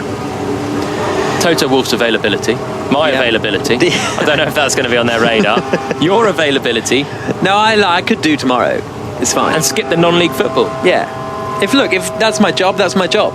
The Chesham United crowd. Yeah. Slashed. By 50%, I would say. Pretty much. Right, so we'll try and get to the bottom of that Sergio Perez stuff, because they're still working on the car at the moment. So interesting that Toto Wolff agrees with Red Bull then for the first time all year. Yeah. Breaking news: Red Bull and Mercedes agree on something technical, and it's Toto Wolff saying, "I think Red Bull are right. They can start the race because the race hasn't started." Well, let's hear from the boss. Christian, any updates for us? Are we going to see a race this afternoon? Well, I think in these conditions it's actually worse than it was when we're on the grid. It's not so much the conditions to, that the tyres can't cope with it. It's more the visibility. So, if anything, to me it looks a bit worse. So, I think we just need to be patient. Max seemed to be obviously in the best seat in the house. He said it was all right. Do you reckon he's maybe changed his mind now? I think he has the benefit of being at the front of the queue, so he can obviously see where he's going. And I think, as I say, from an aquaplaning point of view, I think all fine. I think it's mainly visibility, and now the visibility between the marshal posts, which is a critical factor around here. So I think Michael's made, the right call. We all enjoyed hearing Jonathan Wheatley on the radio to Michael Massey, the race director, asking if Sergio can rejoin the race. What's the latest on that? The screen's up at the moment. They're working on the car, I take it. Absolutely. So I've been pushing Jonathan. Come on, we're going to get that car back in the race. Checo wanted to leave. Said no, he's got to stay. So you never know. I mean, if there is a race, hopefully we can get him in it. And I think we're reasonably confident that the regulations say that he should be able to start, at the very least from the pit lane. So has Michael come back to you? Because he said he was going to check with his stewards. I think it's with the stewards. So flicking through the rule book. So I think Derek Warwick, he knows the stewards pretty well, with Gary Connolly and the other stewards. So hopefully they'll come to the same conclusion we have, and if there is a Grand Prix, hopefully Sergio will be in it. Well, fingers crossed. Thanks so much. Thanks a lot. So there we go. Red Bull still working on getting Sergio Perez's car. I see no reason why he can't start from the pit lane. He wanted to go home though. Yeah, I know. That was great. Out. No, keep him here. We wanted to race. You'd beat the traffic, I tell you. Can you just clarify when the 3 hours starts? It started at 1500 in accordance with Article 6.5. Yeah, that's what I read it as. So we're deep in, aren't we? Yeah, so we are deep in. So it'll be a time race, highly likely, regardless. Okay, and the Perez car, is he allowed to take pole? That's the other part that I just discussed with the stewards, and yes, he will do, based on our regulations currently, but start from pit lane. Even though none of the grid regulations were followed with wheels on 5 minutes and you're working in the garage now, so you've got to come in. Which is right, to the pit lane, yeah. Come in and start from pit exit, correct, regardless. Okay, so that's good at least that Michael Massey saying no, he can't start, and then obviously looking at the rules and going yes, he can. So Perez is allowed to start, it seems, and confirmation also that 3 hours, it was dropped from 4 to 3 hours at the start of the season as part of a load of minor regulation changes, I believe. So the 3 hours started 1 hour and 15 minutes ago, so we got only 1 hour 45 really and interestingly, Oh, I see. So the clock started ticking on the race time 15 minutes ago. So after 1 hour, the clock has started ticking on the race time. So because that is now sort of in conjunction. So we've only got 1 hour and 45 minutes until the race has to finish anyway, basically. At best, we're going to get a very short race. Sprint race for full points. Now let's hear from the Frenchman, shall we? Esteban Ocon, due to start 8th on the grid. That'll be 7th in the end because of Sergio Perez starting from the pit lane at least. And he is the next driver that has been collared by, I presume, Rosanna Tennant. I wonder if she'll invite herself to the beach with Esteban. Let's find out. Esteban, how are you managing this time? Yeah, well, I'm trying to, stay active with the guys, trying to speak about the few things that we saw that we can always improve. At the moment, we don't know where we're going because there's a lot more rain coming. There was zero visibility out there, so it was very tricky. But yeah, sorry for the fans, for the wait, but at the moment it's just impossible to drive on those conditions. Obviously, it's different for different drivers. Max seems quite happy with the visibility. Obviously, he's at the front, but I just guess it gets worse and worse as you go back through the grid. Yeah, Max is at the front. He has nobody to, that send him the spray, and he's also leading the race, so it's good for him. Yeah, once you are behind, it's a different story. But yeah, at the moment it seems to be getting worse. So hopefully we are going to be able to race today. Fingers crossed. Thank you. Again, when you see some pictures and it doesn't look sort of that bad or rainy, then you see other pictures and it looks like it's chucking it down. And the visibility is awful. Christian Horner saying it wasn't so much the sort of track conditions as it were, but the visibility that is the big issue. And that's the situation we're in. We're sort of in that middle, as we've said for quite a while now, where it's like I see why we're not racing, but it almost looks like we could. Whereas there are times you see the safety car going around and the sort of water's up to the wheel arch of the safety car, and you're like, oh yeah, absolutely no chance, Here's some FIA to Wheatley. Good news. Sergio will be the pit lane starter. Yeah, that's what I thought. Thank you very much, Michael. And yeah, we'll crack on. You crack on, and we hope the weather calms down.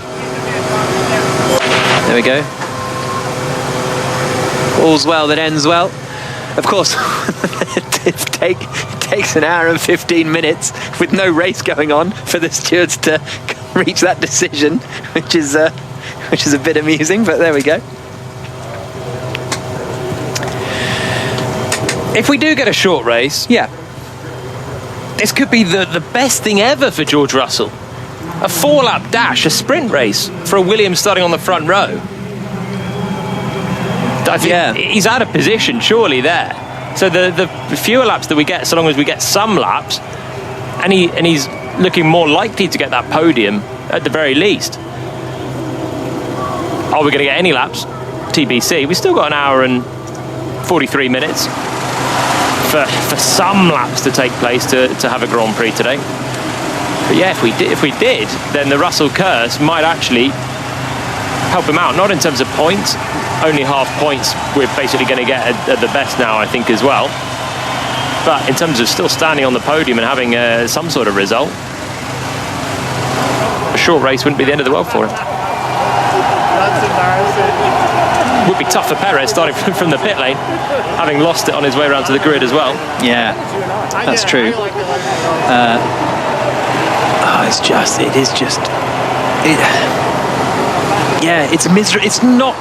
It is chucking it down. Yeah, that's what I'm trying to figure out. So I'm figuring out, are they repairing his car? Yeah, just to get back out or just to not do it later? I think get back out, to scramble it. Just throw the radio. Mr. Ricardo and Zach Brown. Get a lap down? I don't think so. I don't think interesting. That's kind of wrong. Yeah. Ricardo and Zach Brown having a chat about Sergio Perez being allowed back in the race or not. And they've just sort of found out the news that he will be allowed to start from the pit lane if they can get that car repaired in time. And they can do a decent job of repairing it as well, I suppose, with the time that they've got. They can, weigh it and all that kind of stuff, which you don't get often in the kind of rush to get ready.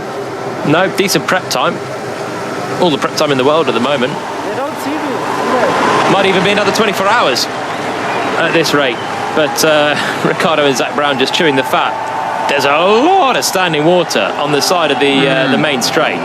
There's a pool on the left-hand side by the halfway down the grid. Mick Schumacher on the pit lane waving to the crowd, and behind it, that's not something you want to be driving through. A question from Di here. Are the simulators simulating wet conditions, and do you practice for wet races, or do you never run wet in the sim? Never run wet in the sim. The sim is mainly for car development tools and setup tweaking, and we get so few wet races, really. And the problem is actually simulating the wet is very tricky. The grip level's changing the whole time. Is it slightly wet? Is it very wet?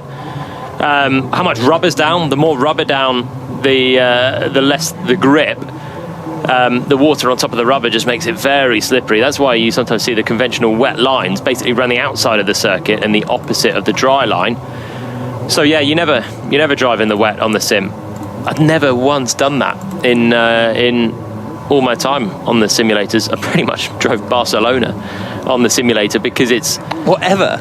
No, I do like a pre-event round most of the circuits before the Grand Prix, but in between. So you do. There's two types of simulator.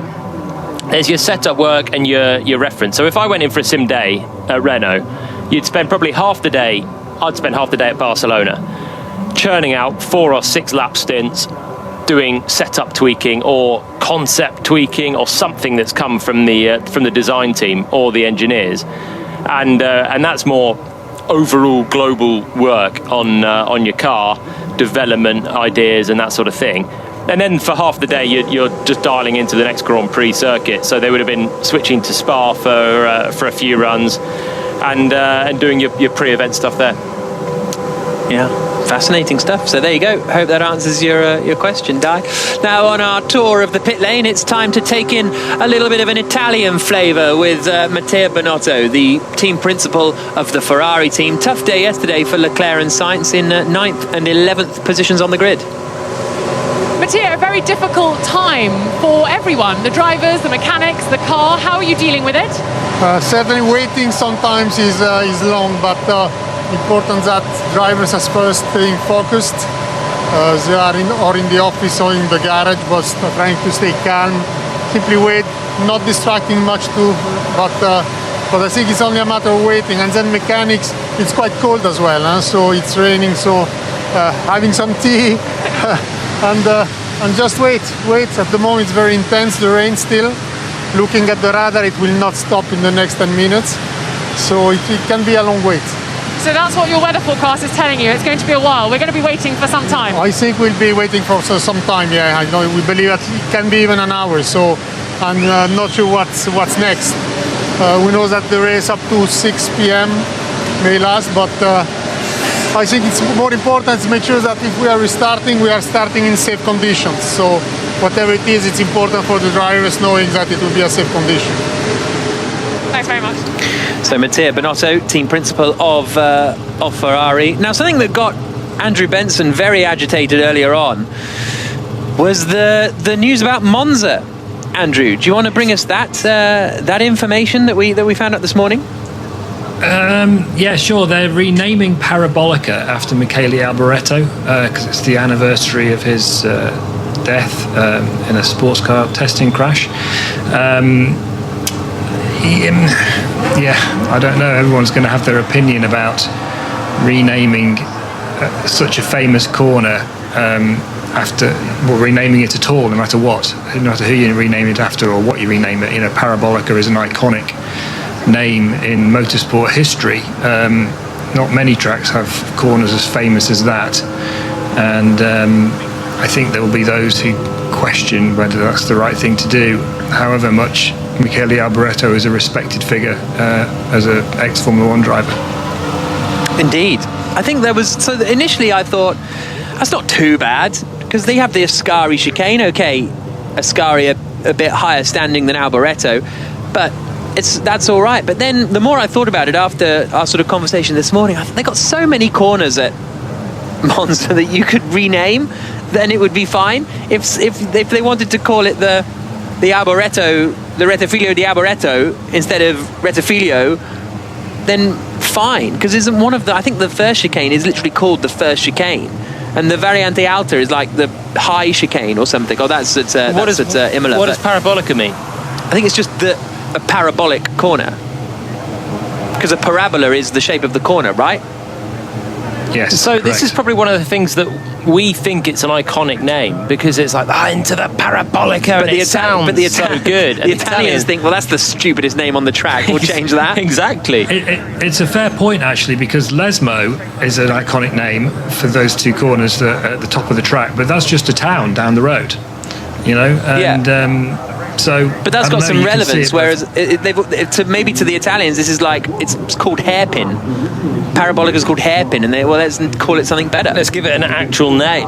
For once. And we think parabolica is like an iconic thing. Yeah. But in their native tongue, it's awful.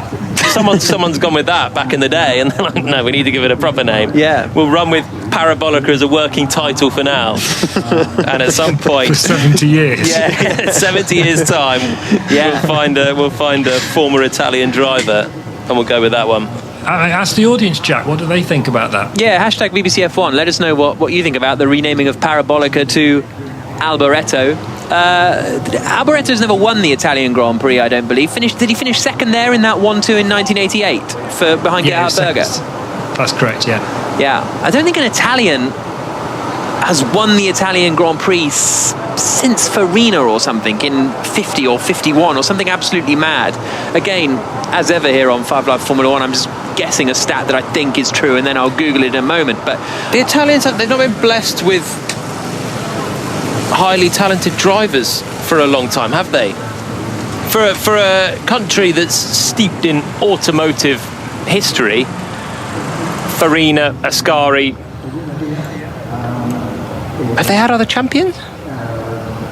Fisichella was an Italian race winner. Alboreto was. Antonio Giovinazzi on the grid now in the Alfa Romeo team. But they've not. They've had a bit of a barren run. I think it was Ascari in 52 was the last. No. This is the fact. Damn it! I did know this. Ludovico Scaffiotti in 1966 was the last Italian driver to win the Italian Grand Prix in a Ferrari. And before that, it was Italians won it the first 3 years of the championship. Actually, Giuseppe Farina, and then 2 for Ascari, and then obviously before you had Fagioli, you had Tazio Nuvolari. Them were the days for the Italians. Oh, and I didn't realise that the Ferrari are red. So Monza was not the traditional home of Ferrari. It only is in Formula One land because they're the only Italian manufacturer left in Formula One. But it was never seen in the sort of 20s, 30s, 40s as Ferrari's home racetrack. Specifically, what was, Jack? I'm just trying to think, but Milan was who's in what car manufacturers in Milan? I can't remember off the top of my head, but it was. I'm falling apart here, aren't I? Falling apart. But Monza wasn't sort of Ferrari homeland because they were obviously based over in Bologna way. That's a really good half a stat. I know. It's a really good half. What Milan car manufacturer? I think it was Alfa, exactly. Alfa headquarters were in Milan, who Enzo Ferrari started his career working for. And in fact, the original Ferrari team was racing Alfa Romeos until he started to build his own race cars. So if the fans at Monza had any real loyalty, they'd be all supporting Giovinazzi, which they might do anyway. Correct. And Kimi Räikkönen still. Yeah. The Tifosi would be out, in with the Alfa fans. Yeah, exactly. So Alfa Romeo and they're all red because in those days you raced your cars in your country's colours. So that's why Alfa Romeo were racing in red, Ferrari were racing in red against the blues of the French and the greens of the British. Italy's colours red? in motorsport they were. That's why you think of all Italian car manufacturers and they're red. Yeah, odd though, isn't it? Yeah. They play blue in football. That's true. And athletics. 100-metre winner was Italian this year in blue. But there's no blue in their flag. There's red. Could you confirm how many laps there will be once we restart, please? Well, there's basically those, and then each formation lap we did comes off the race distance as well. So we did 2 laps behind the safety car, so that's 1 lap off, and then 4 delayed starts, so that's 4 laps off. So the race should be 39 laps. 39 was the count from timing that I had. Okay, perfect. That's good on that one. I'm afraid I've got another one still. Go for it. We just wanted to confirm in terms of points. So the laps that we've done so far don't count for points under 6.5, I believe. But if we were to now start behind the safety car and do laps before a rolling start and did 2 of those, then we'd get half points for this race? That would be my general assumption, yes. Okay, so 39 laps is the new race distance then. So for every time they say delayed start then, presumably, is what they're saying. Every time we had that 5-minute delay, a lap got knocked off, which is interesting. If they delayed it every other minute, it'd be a short race, wouldn't it? Yeah, exactly. The fact that we were getting delays every 5 minutes instead of 10 minutes, who knew the relevance of that? Indeed. Interesting. Scott says, what if you called it Parabolica di Arboreto? That's quite nice. I like that idea, Scott, because then you're kind of keeping the history, and you're maybe that is the case. I don't know, but Nulla Pack says we should call it the Palmabolica. That sounds a little too rude. I don't think I ever did anything majestic at Parabolica. No? Never crashed there. What's the most majestic thing you've done? What corner in the world would you name after yourself because of the majesty you performed there? It's too bad I want to name. The second chicane at Monza. No, it's too bad I want to name. My best ever overtake that was not captured on. In fact, there's 2. And neither of the corners I want named after me. One of them, it was in GP2, started 4th, fell down to 5th on the first lap in Sochi, and I passed like 4 cars around the outside at Sochi turn 5. I'm not interested in having that named after me. A 90-degree right-hander is probably called turn 5, or whatever that is in Russian. So I'm not interested in that one, but it was a beauty of a move. Set me up for a race win, and no one ever saw it. Travesty. And then I did another one, humdinger of a pass in Abu Dhabi, and that corner's actually gone now. After you got turn 2, 3, 4, the sweeping left, right, left, then you got a nothing-key chicane, which never really added to the racing, apart from first lap of 2016 Grand Prix. Palmer sides past 3 cars. Button, gone. Someone else, gone. Gutierrez, gone. Cheers. Up into the top 10, thank you. And they've got rid of that corner now, so don't bother with that one either. Adrian says, this is the day for a driver from years gone by called Calvin Fish. Very true. I don't know what Calvin ever read, but I think he still commentates on the Intercontinental GT Challenge America. World GT Challenge America, Calvin Fish, alongside Ryan Marine. Yeah, I've heard him commentate. Yeah. I don't think I would have been watching that. Didn't he commentate on IndyCar? He did, I think some or sort of IMSA-y stuff and that kind of thing. He raced in British Formula 3, actually. Was that in your day, Andrew, Calvin Fish? He was in Senna's day. In fact, if you look at his Twitter feed, he follows me, by the way. He lives in Hilton Head, South Carolina. There's a picture of him with Ayrton Senna on the podium somewhere. Lovely. Do you keep tabs on everyone that follows you? They were fierce rivals in junior Formula in the UK. Quite difficult, Jolyon. Oh. He's one of the few drivers to beat Senna in F3 and F2000, apparently. I do look if anyone cool ever follows me, of course. If there's someone famous, then that is obviously a little buzz, isn't it, when that happens? I bet. Calvin Fish in the top 10. Alex says, doesn't Jolyon have a corner named after him at Snetterton? Yeah, true. Yeah, lovely corner. Really, you're sticking. You think it's named after you? It's called Palmer. Might have been. might have been. Over an hour and a half into the race, says John Wakefield, and George Russell is still in second place. If he can hang on there for the next hour and 26 minutes, yeah, it'll have been perfect. Faultless, that's the word, faultless. Yeah, Palmer corner at Snetterton. Really quick, but also technical left-hander. You got to really sneak in on the brakes, roll it in, hook up the apex, don't drop a wheel wide on the exit, run over the grass, keep it on the curb, accelerate up to another iconic name, Agostini corner. There's the new Justin Timberlake film, isn't there? Called Palmer. Is that your biopic? Probably. He didn't run it past me though. No. Might have to check it. Do you think you don't? I'm not going to be on the red carpet either. It's not a I can see you look a bit like him in this movie. Not really, actually. Honestly. Was he the world's sexiest man in 1 year? Were you? Justin Timberlake. Oh, Justin Timberlake. Must have been. Kieran met Michele Alboreto when he was at Audi at Silverstone in 1999, when Kieran was 11, with Frank Bieler and Perry McCarthy.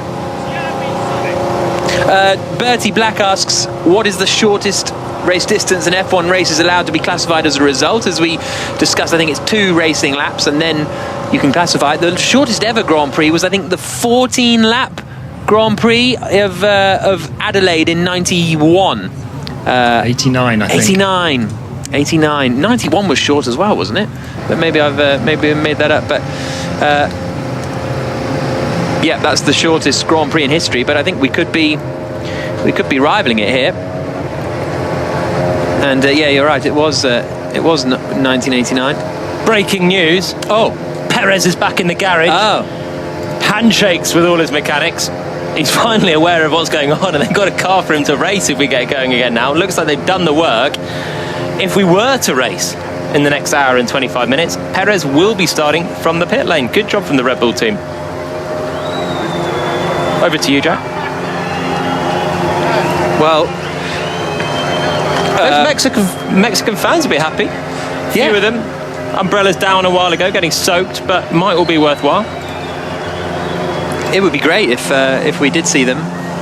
Well, not the Mexican fans, but the race get underway. We've got an hour and 22 minutes to go in this Grand Prix, if we can call it that. And thank you very much for your company, and full credit if you're still with us. It's really a remarkable effort. So thank you very much. John says part of the problem is that parabolica isn't actually a parabola. I think it's pretty much a parabola. I get what you're saying, that it's not exactly a parabola, but it's pretty close, John. I think that's a little bit pernickety. Do people use the word parabola in life? I think in mathematics. What is a parabola then? It's like a...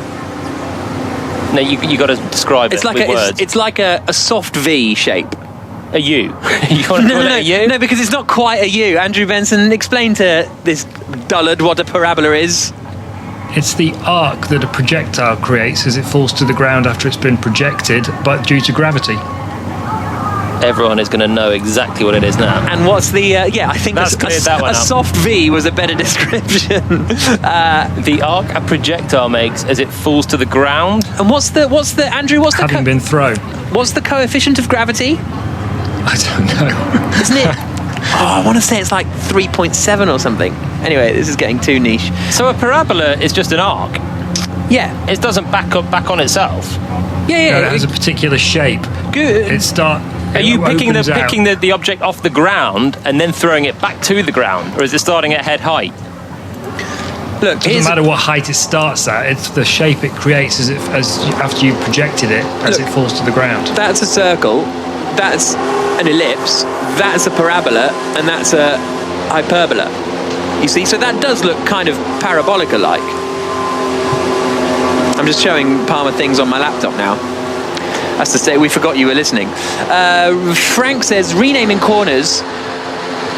The renaming of the hairpin at Monaco has happened quite often, but that's because the things there have changed. It was the station hairpin because there was a train station there. Then it was the Lowe's hairpin because the train station went and the Lowe's hotel was there.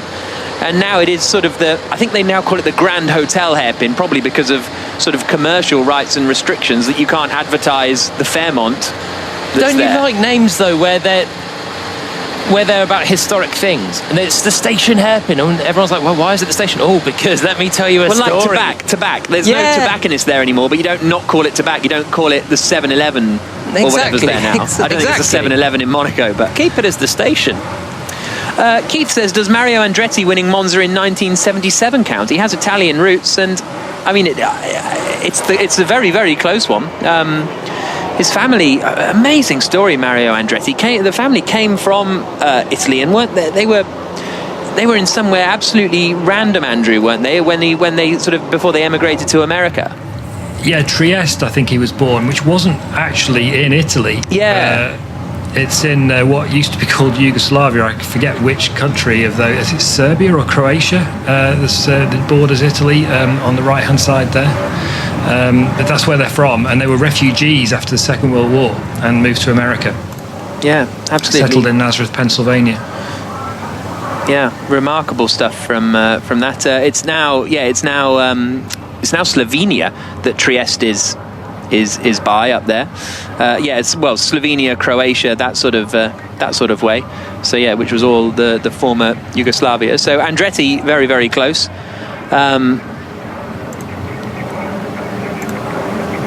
Well, we've got now an hour and 18 minutes left on the clock. And Nathan says, if the races are now curtailed to 3 hours, does this mean my all-time favourite race of Canada 2011 would have been cut short? And yes, I think you're right. I think that's why they brought they sort of brought that regulation in to kind of stop that indefinite end to a Grand Prix, effectively, because I think there was no sort of rule on that. It was that 2-hour rule, but it could be finished in any period of time, whereas now there's sort of a limited window of time in which that 2 hours of the Grand Prix can take place. So yeah, the Button wouldn't have won that Grand Prix under current regulations. So what's the purpose of that? And why shorten it from 4 hours to 3 hours? I don't know that. And but surely you could have it as 4 hours, but it can be at the discretion of the race director. So if it's just looking like we're not going to be starting in the next hour, just can it at 3 anyway. It'd be a shame if we finally got underway and we couldn't just run for an hour of a Grand Prix because of this new rule that means you got to stop after 3. And I can't remember the second point I was going to make. It'll come back to me. Yeah. A few people chipping in on the Parabola chat. Rib Wakeman says, well played, Andrew Benson, you're spot on. Dave says the coefficient of gravity is 9.81 meters per second squared. And Wheel to Wheel has just confirmed that as well. Oh, yeah. Yep. So we talked about this 3 hour window. Yeah. What happens with the race, the chance of a race tomorrow then? Do we then have a new window, a new Grand Prix, new start time? What happens with this qualifying order? Is this race? There's not going to be a race tomorrow. I don't. Is it just an interview question that got thrown at someone, or Marcin Bukowski just said it as a flippant comment, and everyone's like, actually, could be all right? Has anyone actually looked at this in relation to the rules? Well, there's a lot of it going on. Just like the last 18 months, Jolyon, we're in uncharted territory. So, is it the new normal? Is this the new normal? Well, maybe it is with the way the weather's going and the climate's going at the moment, but we'll see. Stephen is listening in his car while watching his son's under-12 team lose a match. Apparently we are more entertaining than the football, and I'm loving how Benson is sounding even more terse with Nicholls and Palmer. There we go. Don't get him riled about parabolas. That's one thing I've learned from this. Well, I've learned what a parabola is. And don't start getting Benson talking about throwing projectiles. He learnt that at the 2005 American Grand Prix, I think.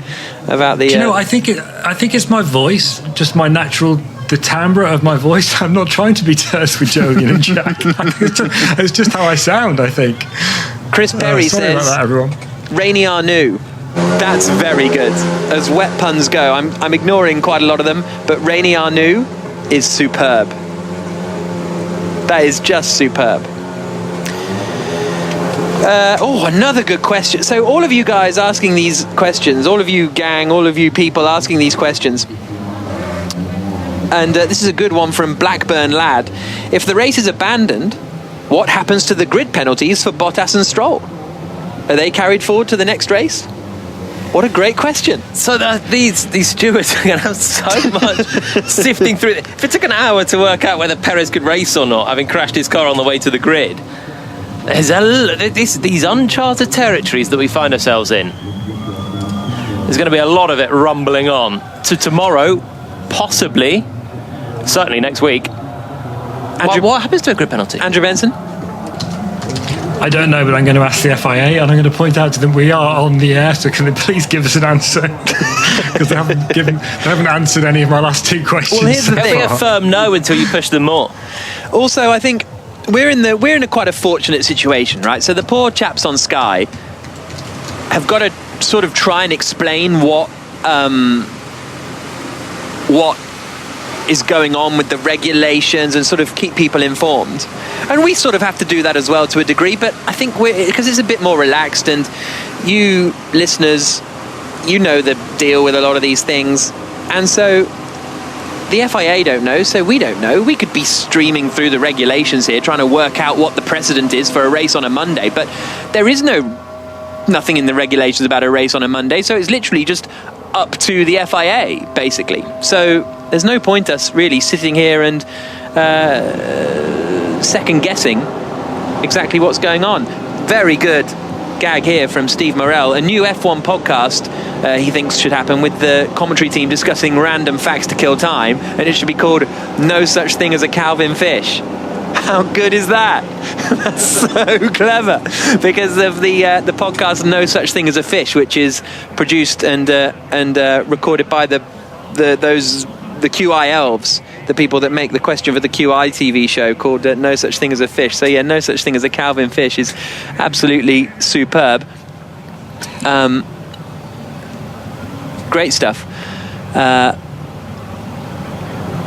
Right, where are we at then?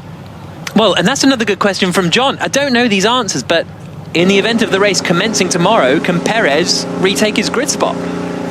Can he start on the grid tomorrow? Does the race get cancelled? But do we have a grid? Clear? How does the grid form? Because we're going to be over the 3 hours of this Belgian Grand Prix.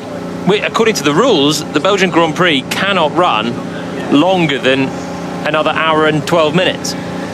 Yeah, if we get to the end of this hour and 12... That's the end of the Belgian Grand Prix. Do we have to qualify again? Yeah. If you do a race tomorrow. Yeah. So is there going to be any leeway for...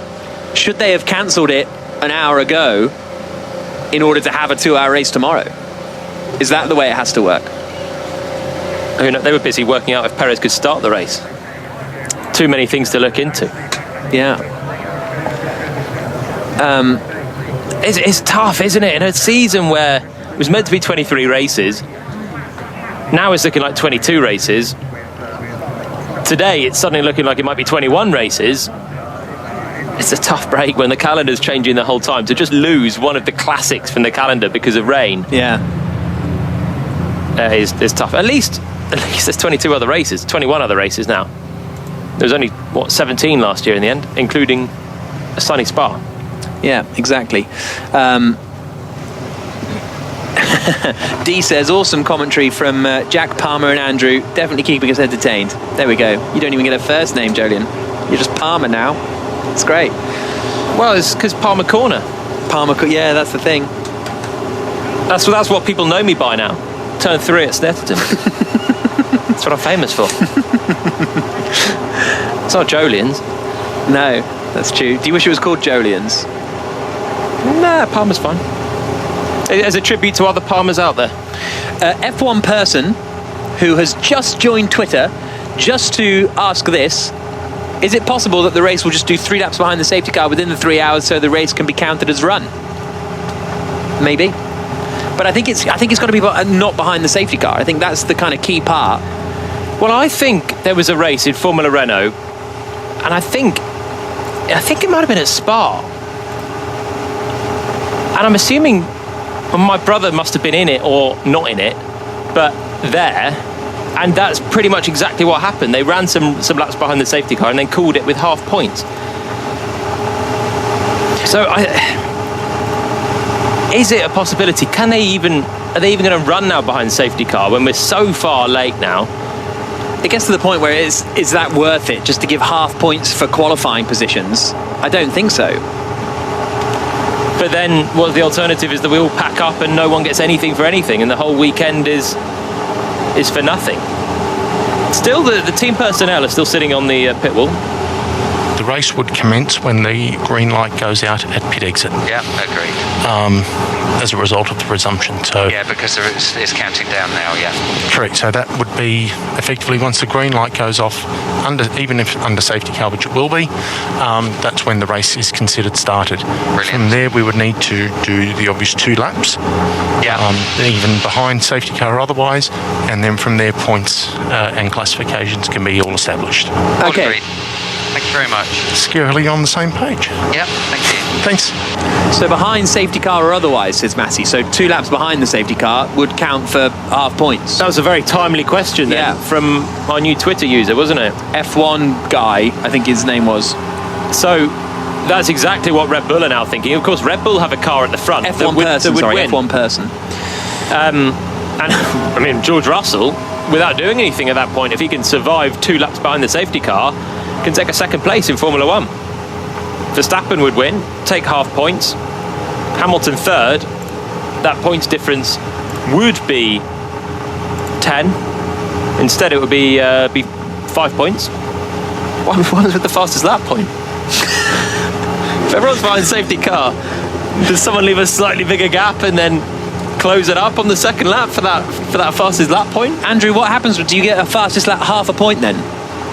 I wouldn't have thought so for that, would you? Because you just wouldn't be a fastest lap wouldn't count behind the safety car, would it? Doesn't it? I wouldn't have thought so.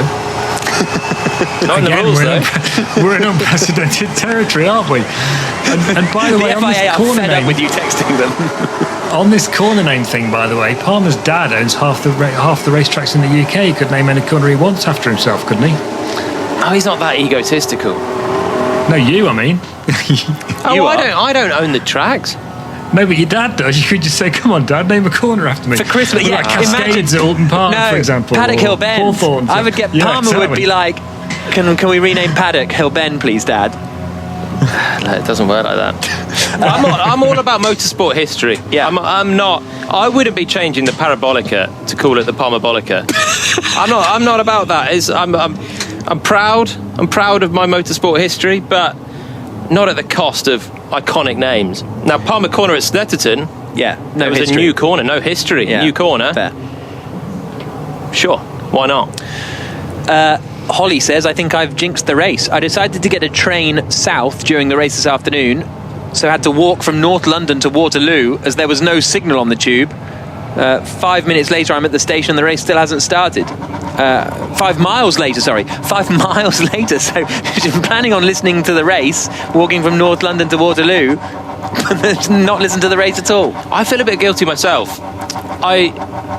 Some of my non-motorsport friends spoke to this morning. I said, you guys, watch this. You gotta tune into the Grand Prix. It's gonna be one of the races for the ages. Cancel your plans.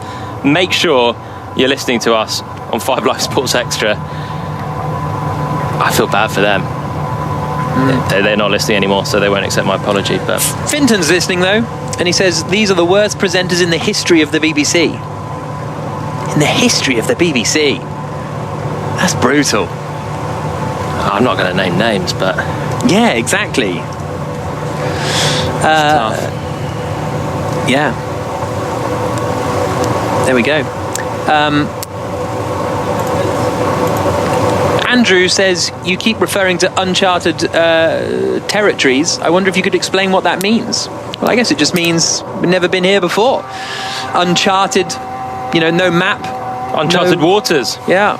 No known direction. The rain's coming down more actually now at Pouhon. And the brollies are sort of going back up. And it's fairly brutal. Hour and 5 minutes before this will be done. So the question is, do they send them out behind the safety car for half points or not? That's the question right now. It's very difficult to see any level of race. So we can hope. But hour and 5 minutes. The last hour, there's been no let-up in conditions. If anything, they got worse. No one's ready for a race. No one's expecting it. Still going on air, but... Kaylee says Palmer has friends. Question mark. Rude. Kaylee has friends? Question mark. Okay, this is getting brutal. Graham Hill Bend used to be called Bottom Bend, says Chris at Brands Hatch. It's very true. But times change. So now's the time for a Bottom Bend, though. Palmer Hill Bend. Bottom Bend is not great. That's not a great one. You can change that. Any other part of the anatomy, but not Bottom Bend. We've been through that Knickerbrook conversation, haven't we, before at Alton Park, because that guy found some underwear at Knickerbrook. What was his name? Yeah, I'd forgotten it. What was he called? Bomber Jackson, or I can't remember his name now. I'll have a quick look, but it was true. It was a great story. Yeah, he was there, and then he saw a couple having some fun in the woods at Alton Park. And Knickerbrook is a good corner name. Yeah, and that's one where a bit like Station Corner in Monaco, and you're thinking, what? Blaster Bates. Blaster Bates. Blaster Bates, the British demolition expert and raconteur. No, but we're still on air, Steve Crossman, and we've been going for over 2 hours now with no motorsport to bring you. It's absolutely chucking it down still, and there's now only an hour left, basically, Jolyon Palmer, for them to even get the race underway. So there's almost zero chance of a Belgian Grand Prix today, and even if it is, it'll only be an hour long. Yeah, it's not going to be an hour long because there's no let-up in the rain. The conditions are still atrocious. No one's expecting the race to happen at all. Everyone's just having a chat with each other. And it's going to be a short race. The one thing they could do is do a couple of laps behind safety car, which would mean we get a result officially. Max Verstappen would be the winner, so long as he doesn't crash behind the safety car. And George Russell, Lewis Hamilton would be second and third. They'd all get half points, and we'd go home fairly unsatisfied, but at least with a result. We'll wait and see with bated breath for the next hour. It could be on course for the shortest Grand Prix in Formula One history, Steve.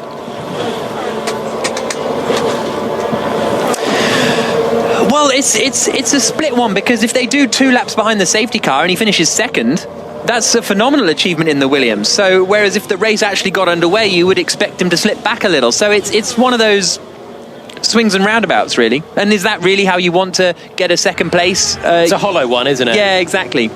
So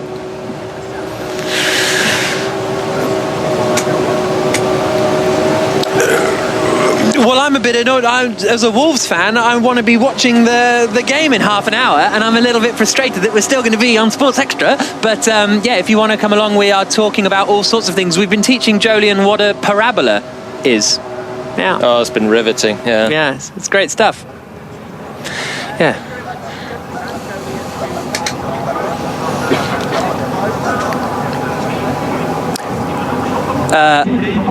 There we go, that was a little updated to 5 Live.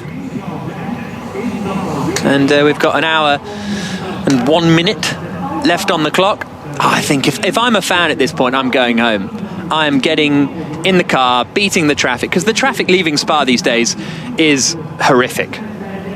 Like, really horrific. I remember, was it 2 years ago, we were in the car park for 2 hours? 3 hours in the car park? Or were you not in that one? When? Maybe you were. It was 7. I thought it was 17 or 18, but in which race? Spa. I zoned out. A really wet Belgian Grand Prix. No, you weren't listening to any of it, were you? I was completely out of that. I was thinking about parabolas and Blaster Bates. Beating the traffic.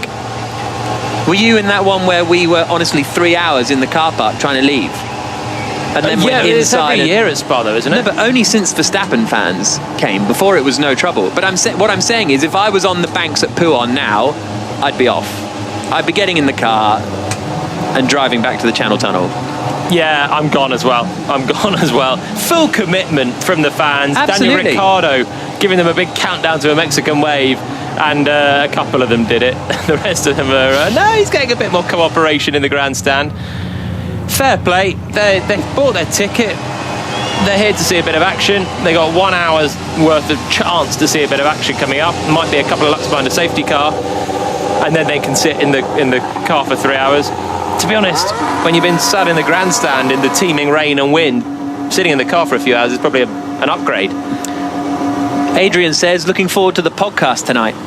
We honestly need to find out if we have to do a podcast, because we can't be doing a podcast on this.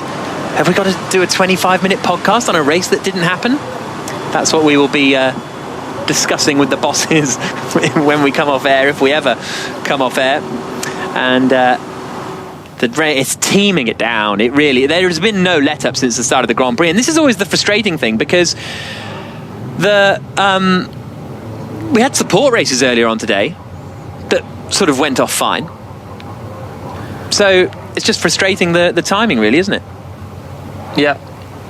Would a saloon car race have been able to run in these conditions when they're not running quite so low to the ground, lower speeds? The safety car and medical car got round okay. The spray's less. Possibly you might have got a Porsche Super Cup race. Yeah, they could have probably done it. In these conditions, it would have been carnage, but might have happened. But Formula One cars going so quick, so low to the ground, is worse aquaplaning, it's worse visibility, and is more dangerous. Matt has made the trip from Manchester to Hampshire today and has enjoyed the coverage. Josh says, I'm sure George Russell isn't bothered how he gets his first podium. I hope he celebrates like Thiago Montero at the American Grand Prix in 2005. Medical cars out there? Yeah, medical down cars to Eau Rouge. Yeah, would they do a podium? Is Verstappen going to stand on the podium after this if they do a couple of laps behind the safety car? I'd do it. I'd be on the podium. Why not? If they do a couple of laps behind the safety car and that's the result, then the result is there. Someone's won it, and it's because of, okay, not a great Sunday, but a good Saturday that's put him there. So why not? Jonathan is listening, sitting in a field next to Newcastle Airport, watching the world go by. People asking whether the spectators get a refund. Don't know. Honestly, I don't know. Probably not. Really. Well, there's been other action today. Yeah, exactly. I guess there'll be an amount of them that are on weekend tickets as well. And hopefully they've at least managed to watch Formula One cars going fast yesterday, or Friday, or both. I guess that's up to the circuit. The medical car nearly went off. Yeah, nearly went off. very loose, didn't it? Down towards Speaker's Corner. Go ahead. No, Michael, this stopped temporarily. Does it mean that we're packing and going home, or? No, it means the clock has stopped. Okay, but we still are bounded by the 6 o'clock. No, we're not. No. So basically, the time limit is what has stopped. Understood. Okay. Thank you very much. No problems. Oh, so they've stopped the time limit then. So that suddenly that hard time limit ain't so hard anymore. So the clock has stopped at an hour. So we don't have to be done by 6 o'clock now, or by 5 o'clock in the UK, 6 o'clock local time. You're missing that Wolves game. I am, aren't I? Yeah, medical car nearly stuffed it in the wall. Coming into turn 8, I don't think he nearly stuffed it in the wall, but he went in a bit hot, had a bit of a screech from the tyres, and did a very wide line with a little bit of oversteer coming in. It's very slippery still out there. That's the squeal of the tyres on the medical car. Just on the straight then, coming out of Stavolo. He's probably going to dive straight back in the pits as he did before. Just a complete exploratory lap. Still no difference in the conditions. Still raining hard. Gloomy as ever. Maybe the fact that they've changed this hard limit means they think the rain's easing? Means that they think there might be a window to get a 1 hour race in. Medical car stays out. Through the right, through the left. Accelerates over the line, just about keeps in track limits. We got well, it wasn't a flying lap, was it? It was an outlap completed. John says, if you put a light bulb at the focal point of a parabolic reflector, the light emerges in a parallel beam. If you put a light bulb at the focal point of a parabolic reflector, the light emerges in a parallel beam. You know when people try and explain things and they're using just too much terminology that you don't understand, and the first bit and you're like, okay, this is tough to follow, and then it's just too much there. Well, let's hear from a racing driver, another racing driver. Daniel Ricciardo tends to go a bit off the wall in these interviews, so I'm looking forward to this. Let's go to Rosanna. Daniel, what have you been doing in the break? This break or the summer break? This break. Trying to stay like active enough,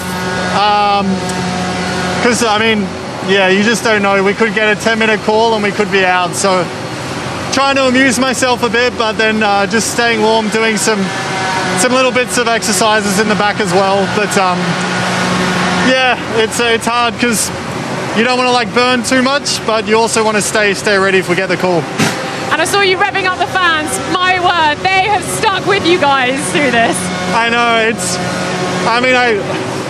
I obviously feel for them, but we're all in the same position. Like we all want the race to obviously happen, but it can't with the weather. So we're all in, like, let's say we're in it together, but we just, circumstances out of our control. But I mean, on the driver's parade as well before, there was some dudes without t-shirts on, like, they're ready for it, but yeah, we'll see what happens. And you said you might get a 10-minute warning. Do you know when that might be? What's the latest? What's the team told you?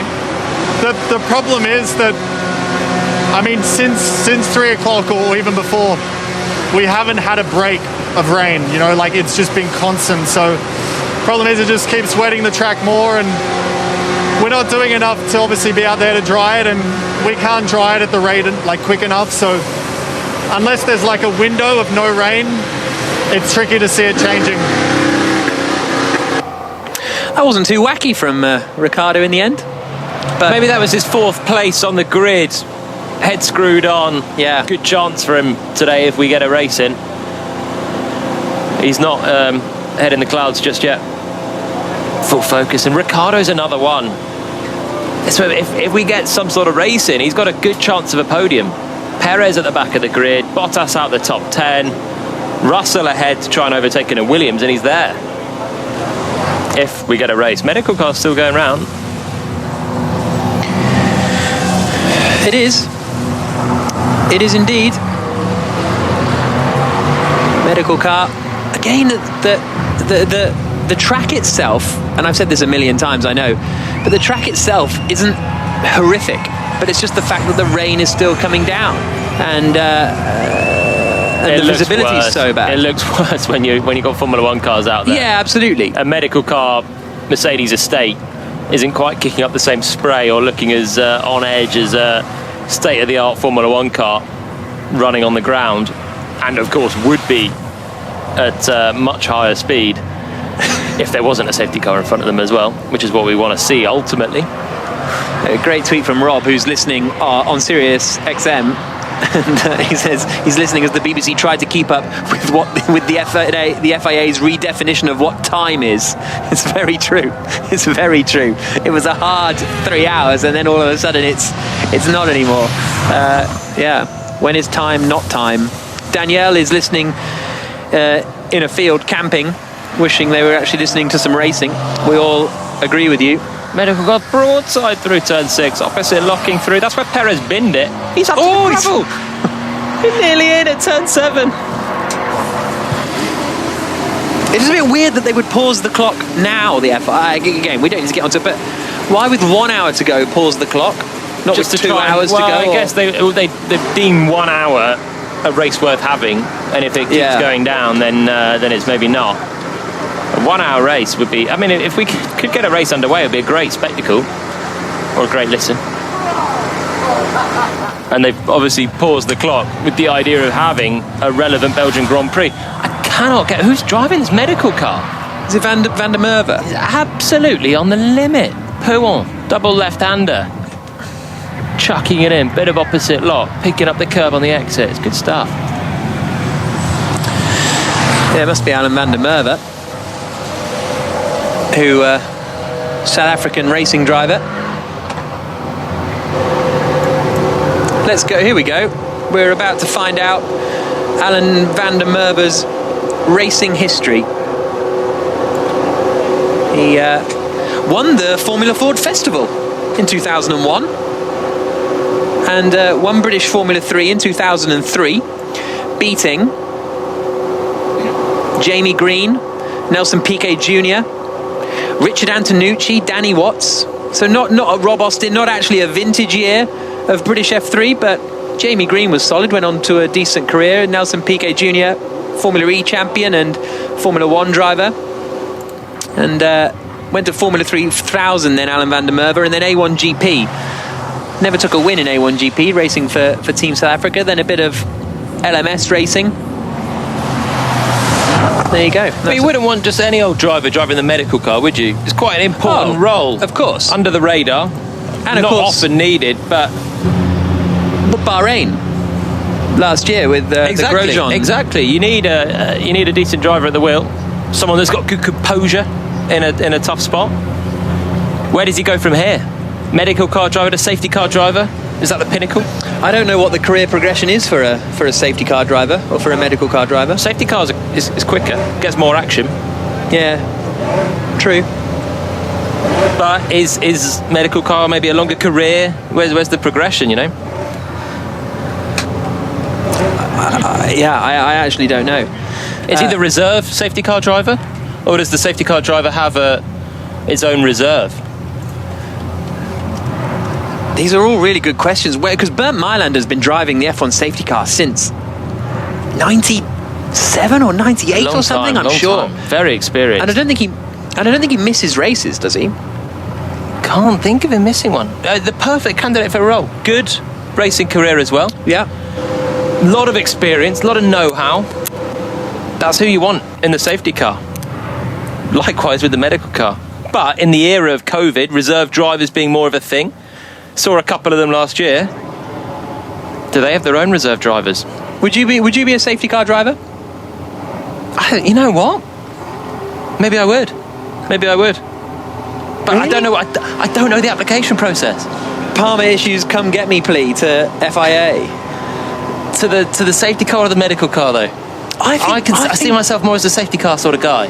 I feel like it would be quite a boring job. I don't know why, but it just, I mean, sure, great, you get to drive the safety car a bit, but... Yeah, but you travel well. And there's not that much... I think they look after you. Yeah, it's true. You watch the Grand Prix from the comfort of a Mercedes or an Aston Martin. Yeah. You sometimes get to drive on some of the best tracks in the world. In crucial roles. Well, you always get to drive on the tracks, because on Thursday they pound around, don't they, to sort of practice for the TV cameras. And you sometimes get the profile of having the world's audience on you. Yeah. Without the pressure of everyone knowing who you are. You're laughing. Okay, it's an F1 driver without the pressure and the glory, to be fair. Chris says, Nicholls beware, Palmer is a climber. He's probably got a CV prepared for a lead commentator's job. I thought he was talking about my mountaineering. Are you a mountaineerer? I think Kilimanjaro has been done. That's a mountain. Well, that's true. It's a trek rather than a climb, I guess. It's walking, isn't it, rather than a trek. Being a mountain climber, yeah. Not walking up the scree in the middle of the night, day 6. That's the Michami route for you. That's the one. Michami. Is that the difficult route? I think it's actually technically the one with the highest pass rate. Other routes are available if you're climbing Kilimanjaro. Michael says, how much could you could you raise the ride height to avoid aquaplaning? Or is it just the tyres can't cope with the water? Because the way Andrew Benson described it earlier is you sort of, the tyres sort of lift up on the water and then you're sort of on the belly of the car almost. Does changing the ride height? Yeah, you do raise the car for wet conditions for exactly that reason. Yeah. You're not driving the T-tray into the water. I'm assuming we're in sort of part fermé conditions and they can't make big changes to the car anyway right now. But yeah, that's certainly one thing that you could do to help. But then you've got two issues. You've got the bottom of the car lifting up on the water, and then you've just got the tyres, the wet tyres clearing the water anyway. And they do disperse a lot of water, but at some point it's too much anyway, and the tyres themselves can't cope with it. Tell you a tough job today is the cameraman on the top of the crane. Yeah. They come. Gave a wave to camera. Good spirits, but that's that's not one for me. Not one for me today. Wonder who it is. Because we saw it once and it was Jimbo, wasn't it? Do you remember when it was Jimbo? Was that Barcelona? Yeah. He did a good job that day. And you sat next to Jimbo on a plane, didn't you? Yeah, to Montreal. Yeah. I heard all about it. It was very interesting. The different jobs you could have in Formula One. Yeah. Cameraman, top of the crane. Crucial one as well, looking down on the start usually. It's a bit sketchy if there's sort of lightning around. Yeah, that's not for me. There was, do you remember the Hockenheim race a few years ago? Yeah. And it was the one that wasn't the chaos one. There was the chaotic one where everyone went off on the drag strip in 2019. But 2018 was the 2018 was Hamilton coming through and Vettel going off from the lead. Hamilton came through. It was still sort of wet, and yeah, it was a half dry, half wet, or drizzly. But then after the race, within 5 minutes, it was thunder and lightning like you wouldn't believe. And we were looking at the commentary box and seeing the lightning hitting the ground. Yeah.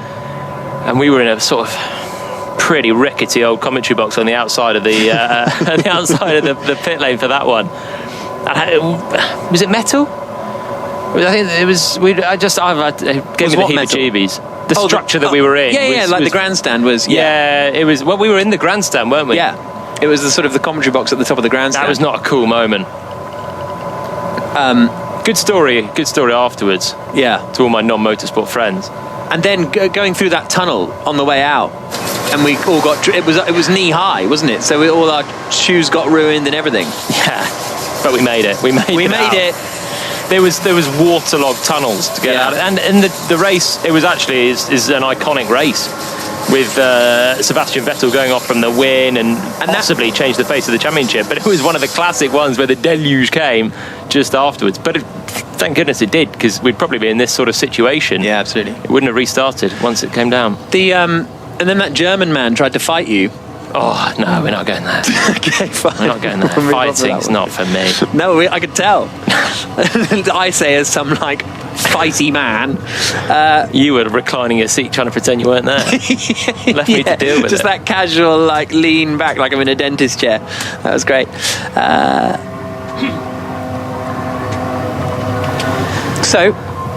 Now we have no time limit either. So that's the sort of... Before, we had a sort of definitive end lurking. The end was nigh. Well, at least we were like, right, another hour of this. We got 42 minutes to go. We'll trudge on talking about blaster baits, and then we'll watch the Wolves game. None of this has happened. Yeah, and get on with our lives. But now we have no end in sight, which is when does darkness fall? Does it now just go to sundown? Right. No. You type in Spa Sunset into Google, you just get a load of places called Sunset Spa.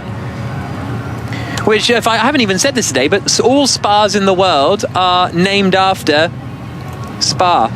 The spa town. The town of Spa. Right, sunset is at 8:30.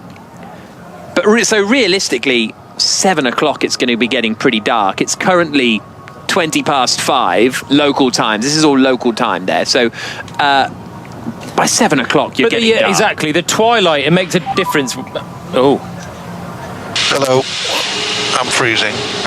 And I need to go and warm up. You can go and warm up and grab a coffee, Ron. What are you thinking? I'm trying to find a hole in this weather. Can I tell my pit wall that we can all stand down for 10 minutes? You can absolutely all stand down for 10 minutes. Okay, thank you. I would suggest 17:30 you can stand back up. Thank you. Cheers. Right. We're going to stand down for 10 minutes as well then. We're not really. Oh, Luke says you're actually better off in a metal building than outside during a thunderstorm because the metal forms a Faraday cage that conducts the electricity to Earth and avoids us. But if you're in the metal? Yeah, but it earths you? Yeah. Because obviously it wants to get to the ground quicker, and through you is not the best way to the ground, I guess. Stephen says, my dog has been wanting to go out for the last hour. What do I do? Honestly, Stephen, you got to take the dog, take the BBC Sounds app. Well, how long does the dog need? That's the question. The dog's got a 10-minute window, confirmed. Yeah, you've easily got... If Ron Meadows can step down for 10 minutes, then our listeners can step out for 10. If the dog just needs a little, run around the field and afternoon ablutions, then that's doable. But... but if you're doing it, someone here, who is it? Someone's doing the sound you can hear is an onboard lap with Fernando Alonso, so don't get too excited about that. Someone's doing it's Mike is currently doing the Three Peaks and pulled over on our drive to watch the start and been listening to the commentary ever since. So isn't the Three Peaks, isn't the thing about that you got to do it in 12 hours? Yeah, it's something like that, isn't it? So pulling over, losing time, and just listening to us instead of climbing. They got to have some confidence. Yeah. How far through? Anthony Haig makes a good point. Marshals have got jobs to do tomorrow. That's actually a really good point, that all the marshals around the circuit have probably got to go to their 9 to 5 tomorrow morning. Yep. I don't think the tomorrow thing is an actual plan. No. I think that was a throwaway comment from Marcin Bukowski. And everyone suddenly thought that works for me if it works for you. And it doesn't work for everyone. Hamish and Angus are driving north listening to us. Thank you very much for listening. Again, great commitment. Great commitment. To be from us, I would say, but also from you guys to be staying with us. Yeah, I think the thing is we don't really have a choice at this stage. No, we're in this. We've not got a 10-minute window. Everyone else can turn us off as and when. Chris says, not sure if I'm listening to F1 coverage or a dramatisation of an Andrew Benson anxiety dream, which is quite amusing. Frank says, how do you think this is going for the Belgian Tourist Board? 13 degrees and rain for the August bank holiday. And they'll be selling the dream of the long, hot summer of 2016. Sam is just leaving Silverstone. In fact, quite a lot of people are just leaving Silverstone and after the MotoGP and have stuck us on the radio. So hope you enjoyed the MotoGP race. I didn't watch it, honestly. So I don't actually know. I think it looked like quite a popular podium from Twitter, but I don't know who it was on the podium. Should we have a look? Or maybe not, because people might be saving it for later. Don't want spoilers, Looks like it might have been a good one. If that's not too much of a spoiler. Better than this. It's the lack of time now, isn't it? That's what's killing me now. We all knew what was happening. And now, are we waiting for sundown? Does the twilight count as sundown on a cloudy day? When on a clear day, you could probably run a Formula 1 car after technical sundown. Because you have the curvature of the Earth, and you get residual sun. Here we go. No, but you get the residual sun, but sunset is not a bright time of day. Yeah, but it's brighter than this in Belgium. It's brighter than what they've just done.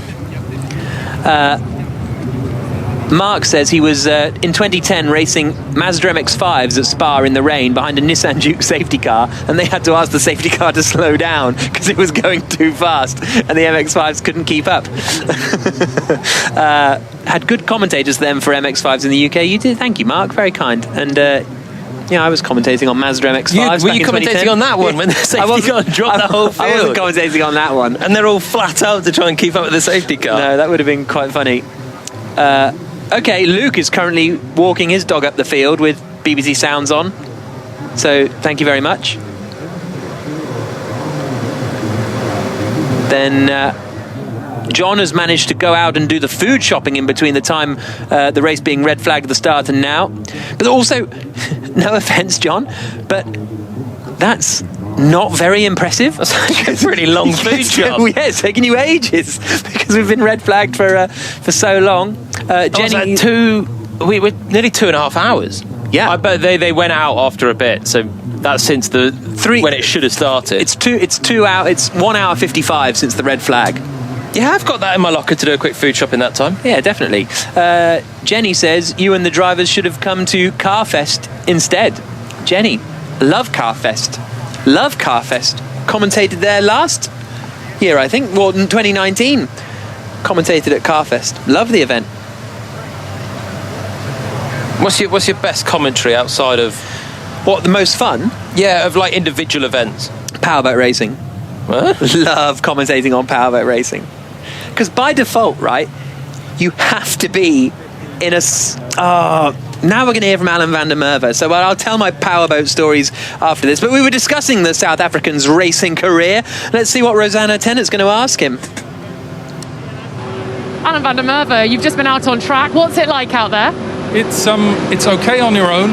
The track is not that bad. There's not a lot of standing water, but the minute you're behind somebody, you can't see anything. Literally everything's grey. So the main issue is visibility. I'm sure Max would love to start. Anyone behind him would hate to. So it's a matter of seeing whether the conditions improve. Yeah, I've raced in zero visibility. For me, the track conditions are the more important thing. The visibility is probably, as I said before, it's probably worse than what I had in Brazil 16, but I told you earlier on, for those that have gone through the whole of this, my start at Brazil 16, when I couldn't see a thing, and before I knew it, I was coming around the outside of Carlos Sainz at turn 1. My end of Brazil 16 was about 10 laps later, and I hit the back of Daniel Kvyat on the very same bit of track just before. Safety car restart, had hotter tyres, getting a great run, had no Scooby where anyone else was, accelerated, and I hit the back of Kvyat before I even saw where he was, and was out of the race. The visibility was that bad that I couldn't see his rain lights ahead, couldn't see anything. That's what drivers you get used to coming through the ranks. My first ever wet race, in a single-seater, FPA, the old Snetterton, was an absolute eye-opener, or might as well not have been an eye-opener, because you see absolutely zippo, and you're still driving flat out down the straights, and you're trying to look for a tiny bit of grass to work out where the straight goes. Can you see a bit of a marker board or something for a brake point, a marshal's post or anything on the side? Because in front of you see absolutely nothing. Drivers driving without visibility is something that's happened for a very long time. Alan van der Merwe also has just been out on the track to himself. But possibly the way that the forest is there and the low cloud and everything else, maybe it certainly looked horrendous when they went out there. But it's the combination of the aquaplaning as well that's the real scary bit, I think. And this circuit is fast. Chris has just stopped over from Sky F1 to BBC F1. Did I miss much? Why are you going to Sky, Chris? You know the rules. For the pictures. Yeah. For the replays. Shauna is currently packing for Motorsport Engineering College while listening to the Belgian Grand Prix. That's very cool. Shauna, enjoy that. Alex has managed to string a tennis racket since the red flag, and that was his first go at stringing a tennis racket, and it's done. Good effort. And Ines says, on the Parma renaming, how about we rename Parma Ham, Parmesan, Parma Violets? Would you be up for renaming Parmesan? Why are we No. Don't rename those ones. They've got good names. They've got strong names, all of them. Oh, I see. Rename the other ones. Stilton. Parmesan. Parmesan, yeah. Don't take names away from me. I'm proud of those. Parma Ham's a good ham. That Parmesan's a good cheese. Parmesan's a great cheese. Underrated. Never have it on its own, though. Yeah. You have Parmesan on its own. This is genuinely key. A further update will be provided at 17:45 in 15 minutes' time. Not on the Parmesan. No, a weather update, to be clear. But no, good quality Parmesan you can eat by itself, and it's delicious. Where do you get your good quality Parmesan? Italy, north of Italy. Oh, I think you're going to say all good supermarkets. No, but all good supermarkets you can get decent quality Parmesan. And you're just nibbling. Yeah, I love a nibble on some Parmesan with a cracker. Hunk of cheese in the day, Parmesan it up. Yeah. That's odd. No, it's not. If you're having that powdered Parmesan stuff that you sort of sprinkle, that's only good for sprinkling on your pasta. But you can have actual Parmesan, just biting it one off. It's got to be with a spaghetti alla bolognese. Yeah, obviously. But, okay, Zandvoort, I'll bring in a bit of Parmesan. Can you save it for Monza? Okay, Monza. Sell me the dream of the Italian Parmesan and bring it to the Dutch corner. I had the Edam next weekend, I had some please. amazing Dutch cheese. I don't know what it was called. Gouda. It may be. Is that Dutch? Sounds it. But I had, and I don't really so it was in Monaco. It was in someone's hotel room. It was all a bit obscure, and it was very late at night. It was about 1 a.m. in someone's hotel room, and this Dutch guy gave me some cheese, and it was really good. And I wish I knew what it was.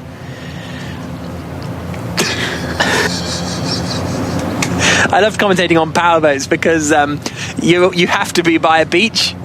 You have to be in sunny conditions by a beach or a lake. And so, you're on the beach in Dubai or Abu Dhabi or on the Italian lakes eating Parmesan, commentating on powerboats. And it was such a doss of a job as well. It was a 45-minute race, and that's all I had to do. I was there for 3 days, and I just had to do a 45-minute race on the Sunday. Absolute. Did you have co-coms? Yes. Smex powerboat races. Yeah. And the guy who organised the championship, actually, a guy called Sid Ben Sala. Palverik Nilsson, I think, joined me for a commentary, the Norwegian powerboat racer. Your big name, yeah. Arif Al-Zafin and Nadir bin Hendi, the two Emiratis, were the pairing to beat. And they were? Luca Fendi raced in it. Luca Fendi, who is the man who is Fendi, raced in this powerboat championship. Fendi, the designer, Fendi, the designer brand. No. Really? No. Oh. Fendi's a thing. I don't doubt. That's not much like the parabolas. There's a void in my knowledge there. Fair enough. Dean Stoneman raced powerboats. My former Formula 2 championship rival in 2010, and he was very good at it. Yeah, there was quite a lot of... Someone earlier on, again, you've been tweeting so much that I lost... Someone went to Cows. Sorry, that was just Went to Cows?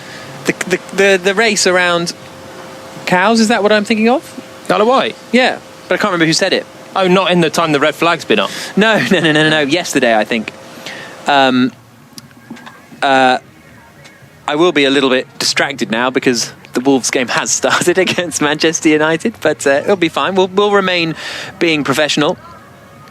Nulla Pack says, don't accept cheese from Dutch strangers. He wasn't a stranger, actually. He wasn't a stranger. Apparently it's Gouda, not Gouda, and it is an exceptionable cheese. That is from Alien 11235. Nah, you say Gouda, I say Gouda.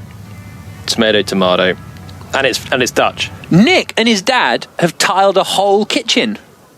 Huh? Nick and his dad have tiled a whole kitchen. Listening to us.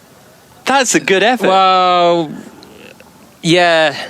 Dimensions? No? What's the dimensions? What are we saying? I presume you're not doing tiling. Tiling's not a quick job. No, you have to put those little rubber things in between. I've never done it. I've only looked at it being done. Got to crack the tiles.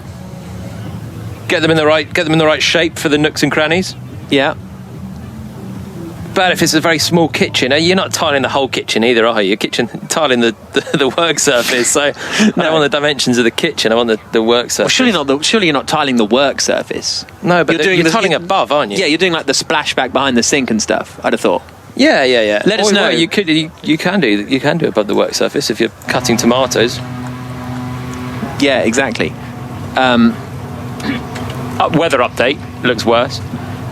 Yeah, but an official weather update is coming in 10 minutes, but it does look worse. That was my unofficial one, yeah. Rain's coming down, and the viz that was a couple of kilometres looks like it's about 500 metres down the main straight, and that's it.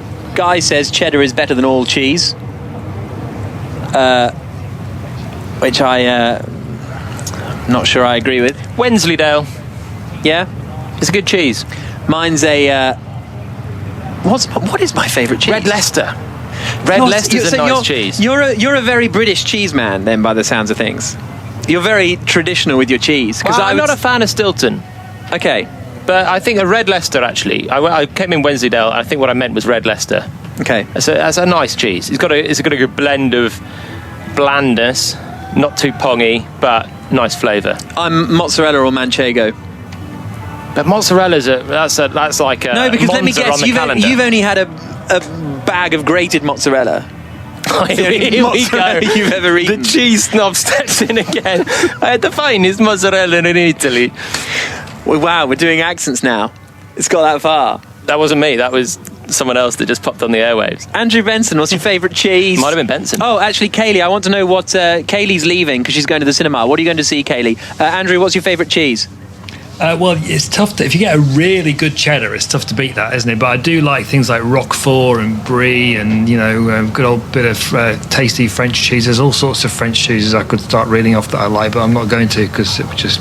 You'd just be saying cheeses out loud. Sound a bit pretentious, wouldn't it? A pongy cheese for Benson. Actually, I like smoked cheddar. Applewood like smoked cheddar is really good. Can get a bit of a sweat on though, can't it, if you have too much of it of smoked cheese? If you have too much cheese of anything, you get a sweat on. You're right with your mozzarella though. If it's really good, like buffalo mozzarella, that's a good one. Tom mozzarella is just it's nice in a caprese salad, but no. It's a bit like Parmesan. You can't have mozzarella. It's out on its own. You've got to get the good stuff. You've got to get the good stuff to have delicious mozzarella. And then you can just have mozzarella balls on its own. I eat mozzarella balls like an apple. It's genuinely true. Todd says, did you know that Edam is the only cheese that's made backwards? Oh dear. I liked it. Double... Oh, doesn't get it. Double Gloucester, says Daniel Bartlett. Didn't know that was a thing. I bet you like halloumi. Are you a halloumi fan? I love halloumi. Halloumi on the barbecue? Yeah. That's fine by me. But again, it's a cheese that's only for certain times. Well, it's out there, isn't it? You're not having you just halloumi. It's not in the. No, but you can't. You've got to put some effort in. It's a unique cheese. You have to put some effort in. You can't just like grab some out of the fridge.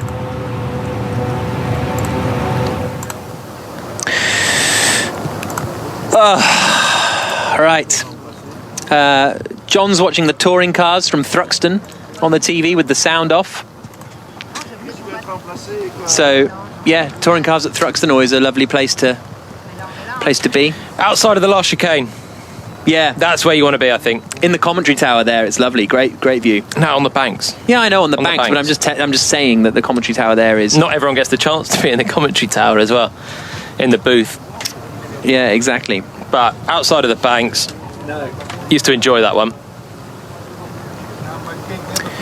So, Eddie. They don't make them like Thruxton anymore, do they? Before Eddie gets mentioned. Imagine making a circuit like Thruxton now and be like, right, this is the new one. Just a big circle. It'd be laughable. Yeah. It's a good British track. No, it's very true. It's very true. Josh Knight's favourite cheese is Andrea de Cesaris. Very good. Eddie and her husband have been entertained on the sun loungers round the pool in Dubrovnik. There you go. Never been. Great. Never been. Oh, Dubrovnik's lovely. Yeah, it's on You've got to be going to list. Dubrovnik. You know that. Yeah, no, I know that as well as you know that. But one day. One day.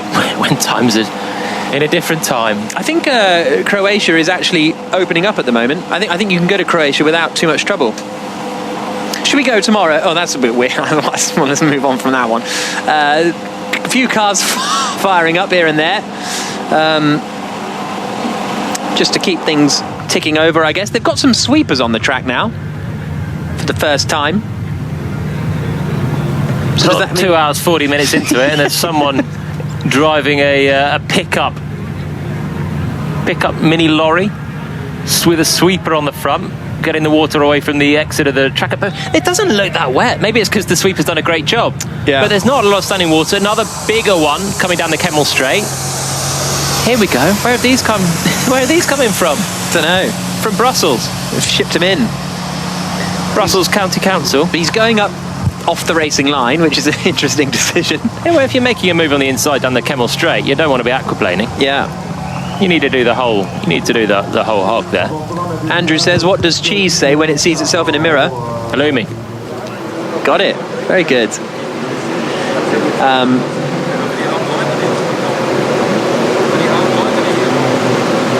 Anna van der Merwe, the medical car driver, just having a chat with them.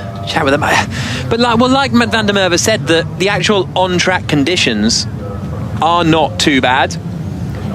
But it's the spray and the visibility. Okay, so actually that's what I didn't actually follow up on that question. When you were saying, "Oh, I've been in races before with no visibility," is that good?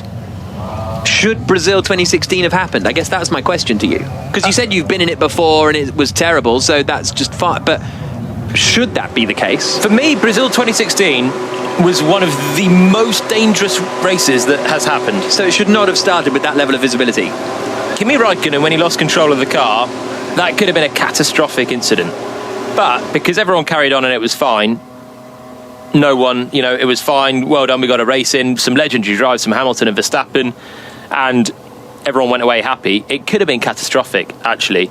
And it was the one time where I've been driving in the car and I've just thought, this is actually lunacy. Yeah. And also, what makes it worse is... Did you want to pit? I wasn't going to retire the car. I was going to race, but I didn't. I'd have been very happy if the safety car stayed out a little bit longer. Probably didn't get on the radio and said, "Don't start the race, please."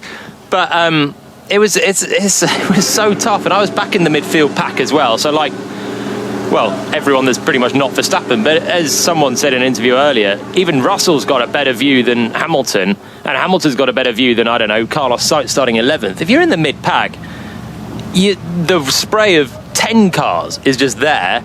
We heard on the way to the grid, Russell was complaining that even 6 seconds behind one car, you're getting spray and you can't see.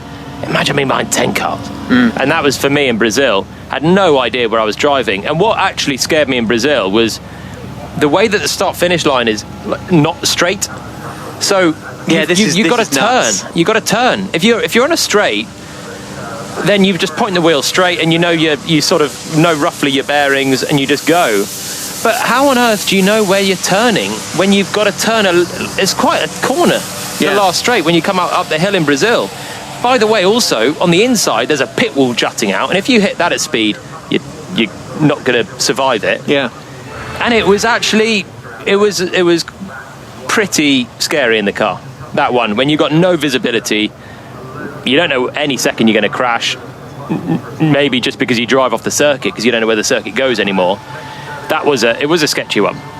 The race happened and it was fine as it turned out. But I think that's the danger of it. But that was one, a bit like we're in now, where the visibility is a limiting factor. Races in the wet happen regardless. I've raced in many other races in the wet where you can't see and it's fine, it's part of parcel.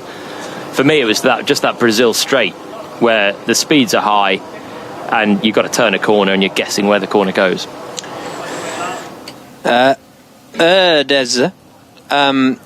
says that Jody Scheckter has won at least as many world championships for the buffalo mozzarella made on his farm as he has in F1, which is where the Carfest event is taking place at the moment. So there you go. I'm not, honestly, I I've tried Jody Scheckter's buffalo mozzarella. It's not for me. I wasn't. You're calling him out on air? Oh no! It was delicious. It was delicious. It was delicious. It was delicious. It was delicious. Oh my word! Jody, if you're listening, keep at it. It was, keep at it. And it's won championships, and I'm sure it's great. He's a cheese snob, but I don't think he knows what he's talking about. It wasn't quite for me. Like, it was nice, and I would have it again, undoubtedly. And if you go into Jody Scheckter's farm, still go. Still get the mozzarella. Yeah. Don't let this change your mind. No.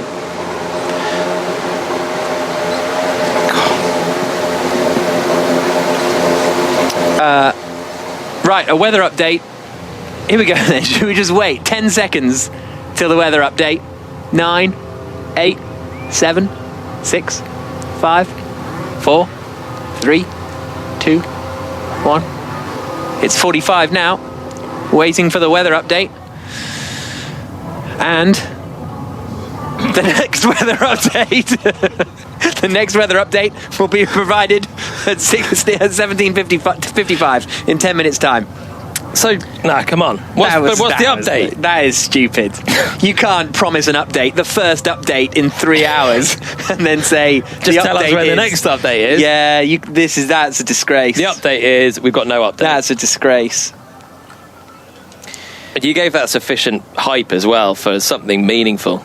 I don't think I've ever counted down a weather update before. I don't think I've counted down to anything before. It's a tough day, isn't it? So we're now nearly 3 hours in, Jack. This would, according to what we all thought the regulations would have been, the dying embers of the Belgian Grand Prix. Yeah. Until that's not happened. And we're waiting for another weather update. Simon says, as a pilot, we fly on instruments. Modern jets have FLIR cameras that look straight through the cloud, which is very interesting. And I always think that when you're coming in on a plane and you're just in some cloud, and it's like, how do you even see it at night and stuff? But yeah, flying on instruments. Can't do that in an F1 car, though. No, there's enough going on at the cockpit of a Formula 1 car without navigating by instrument. Yeah, exactly. It's always the thing, isn't it, when you're descending? Yeah. And it's a bit bumpy. You look out and it's pea soup. And you're thinking, you can hear the landing gear going down now. Can't see the ground. And the ones I've had ones before where you don't see the fog is so deep that you don't see it till you hit. You think you're still in the cloud. You think you're still, I don't know, 2,000 or 3,000 feet or something, and then doof, you're on the ground. Yeah, that is. I think that's good. Good piloting. Oh yeah, top quality piloting. Top quality piloting. And to have the confidence to do that. So they go through a lot of training, and they do simulators as well. Much like these Formula 1 drivers, pilots spend a lot of time on simulators. Amit asks, what other F1 drivers had products that you could try? Did any of you get a bottle of Trulli's wine? I've never had Trulli's wine. I've had a bottle of Jean Alesi's wine. But I don't know if that's and how was it, Jack? You a wine snob? No, it was very nice. It was. I was round John Watson's house for Sunday lunch, and I had some wine, and he said, "Do you like that wine?" And I was like, "Yeah, it's very nice, Jean Alesi wine." It's not a great impression, I know, but there we go. What else? Didn't someone? I swear, there was a driver from the 90s who left F1 and made like dodgy toys. I'm sure that happened, but I will need to Google that one. I will need to hashtag BBC F1 if you know who that was, because I'm convinced that was a thing. I'm convinced that was a thing. Shall I give you an unofficial weather update while someone Googles that? It looks a bit better. It looks better. So it looks better. Ian Ferguson, the BBC's chief F1 weatherman. I don't know if he's chief F1 weatherman or just the BBC's weatherman, but he says teams apparently are being advised that the rain is expected to stop by 6:05. So in sort of 15 minutes time, apparently the rain is meant to stop with gradual easing beforehand, according to Ian Ferguson, the BBC's chief lead F1 weatherman. So I think we're going to get racing. I feel it in my bones now. Let's go down to Rosanna first, I think.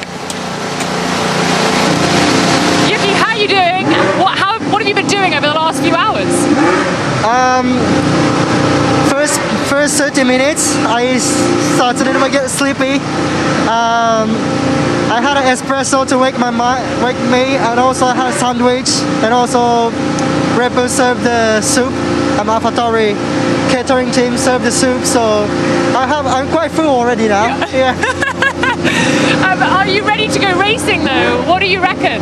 I'm really ready for the racing. I mean, obviously, my position, I want to race because I want to, make the position and get the points. But like this condition is now still a bit difficult, but we'll see what's gonna happen. But hopefully we can race. These are the kind of conditions you've raced in Japan, I'm sure, many, many times. So you're ready and experienced for this. Yeah, I'm real ready. I mean, I don't have any experience in the rain in the Formula 1, so I don't know what's gonna be. The visualize especially the back position is really bad. But yeah, in Japan I already get used to it like this condition and feel ready for it. Fantastic. So Yuki Tsunoda, they're chatting about being used to these conditions in Japan. So he's hoping the weather gets better. It does look clearer actually up at the top of. The thing is, it looks clearer, but the rain is still coming down. But as we said with Ian Ferguson, the rain is meant to ease. Robert Dornbos, that's who it was. Robert Dornbos. Thank you to those of you who have. He went on to make some products subsequently. Someone. Who was it? Oh, I've just lost it actually. Someone said that there was a Grand Prix driver. Paolo Barilla says WOD. Or Wadi-do, I'm not quite sure how to say your name, but Paolo Barilla, apparently a 90s F1 driver who left F1 and joined his family's pasta company. There we go. Nice. Assume you haven't tried that? No. Do you know one of my sporting regrets, Jack? It's not F1 related. Oh, okay, because there was a lot of options. No. I'll take it away from you. Not F1 related. As a boy, 8 years old, I was a football fan, and it kind of pains me to say it now, but I was a Man United fan in their treble year. Really? Yeah, because I didn't really know football. My parents aren't footballing. I watched it and I was like, these Man U guys are good. Yeah, and everyone, well, even I think impartial football fans in sort of '99 wanted United to win that. Because they had quite a fun team that was made up of a lot of the England players that I'd seen in the World Cup the year before. Fair enough. Anyway, so I was a United fan. Amazing year to be a United fan. The treble season. Watched them win the Prem, FA Cup, Champions League. Couldn't bear the loss. Turned it off in stoppage time. Went to bed. Really? Woke up 2-1. One of the thrilling results. I wonder if there's some F1 fans here that were going to regret going home early. Yeah, leaving early. That's true. Let's go back to Rosanna, who is now made her way to Ferrari. Laurent, how have you been managing the team over the last few hours?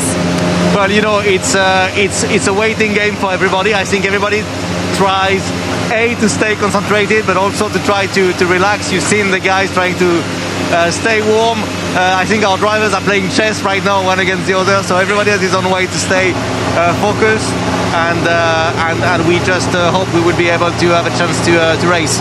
Before Ferrari, you used to work for the FIA, so what are they going through at the moment? What's the process that's going to be looked at the moment? And for sure, it's a very tough decisions for them. You always are going to be under a lot of scrutiny, whatever decisions you are going to take in this condition. So I think what they do is that they assess the track every so often, probably every 15 minutes or every half an hour. They send either the medical car, the safety car there, and try to assess the level of water. And then in comparison with that, you look at the forecast and you hope to find your little window to send us out. Thank you very much.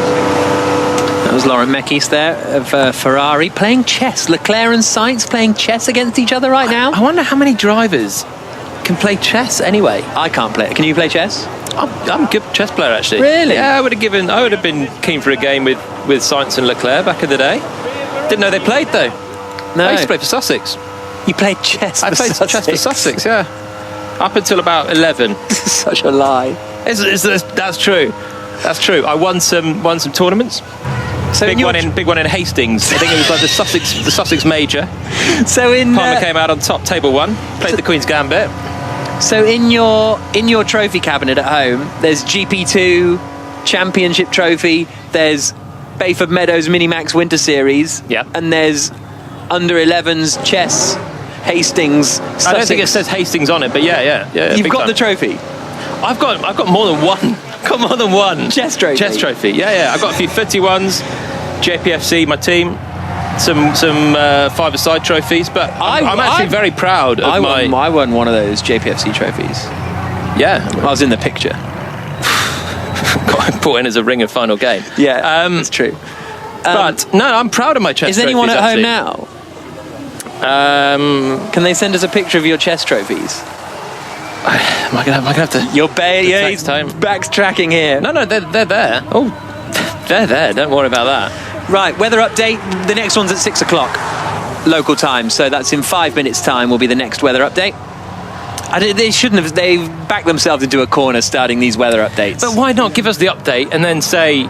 Surely the update is still too wet. Yeah, exactly. Let you know in 5. We'll read between the lines and say that the fact that there's a 5-minute window to the next update means that at some point they're just going to say it's good. I don't think they're going to tell us when it's bad, because I think maybe we know that by now. I think 5 to 10 minutes. I reckon we're going to. Okay, 5 minutes. Yeah. Drivable. Safety car.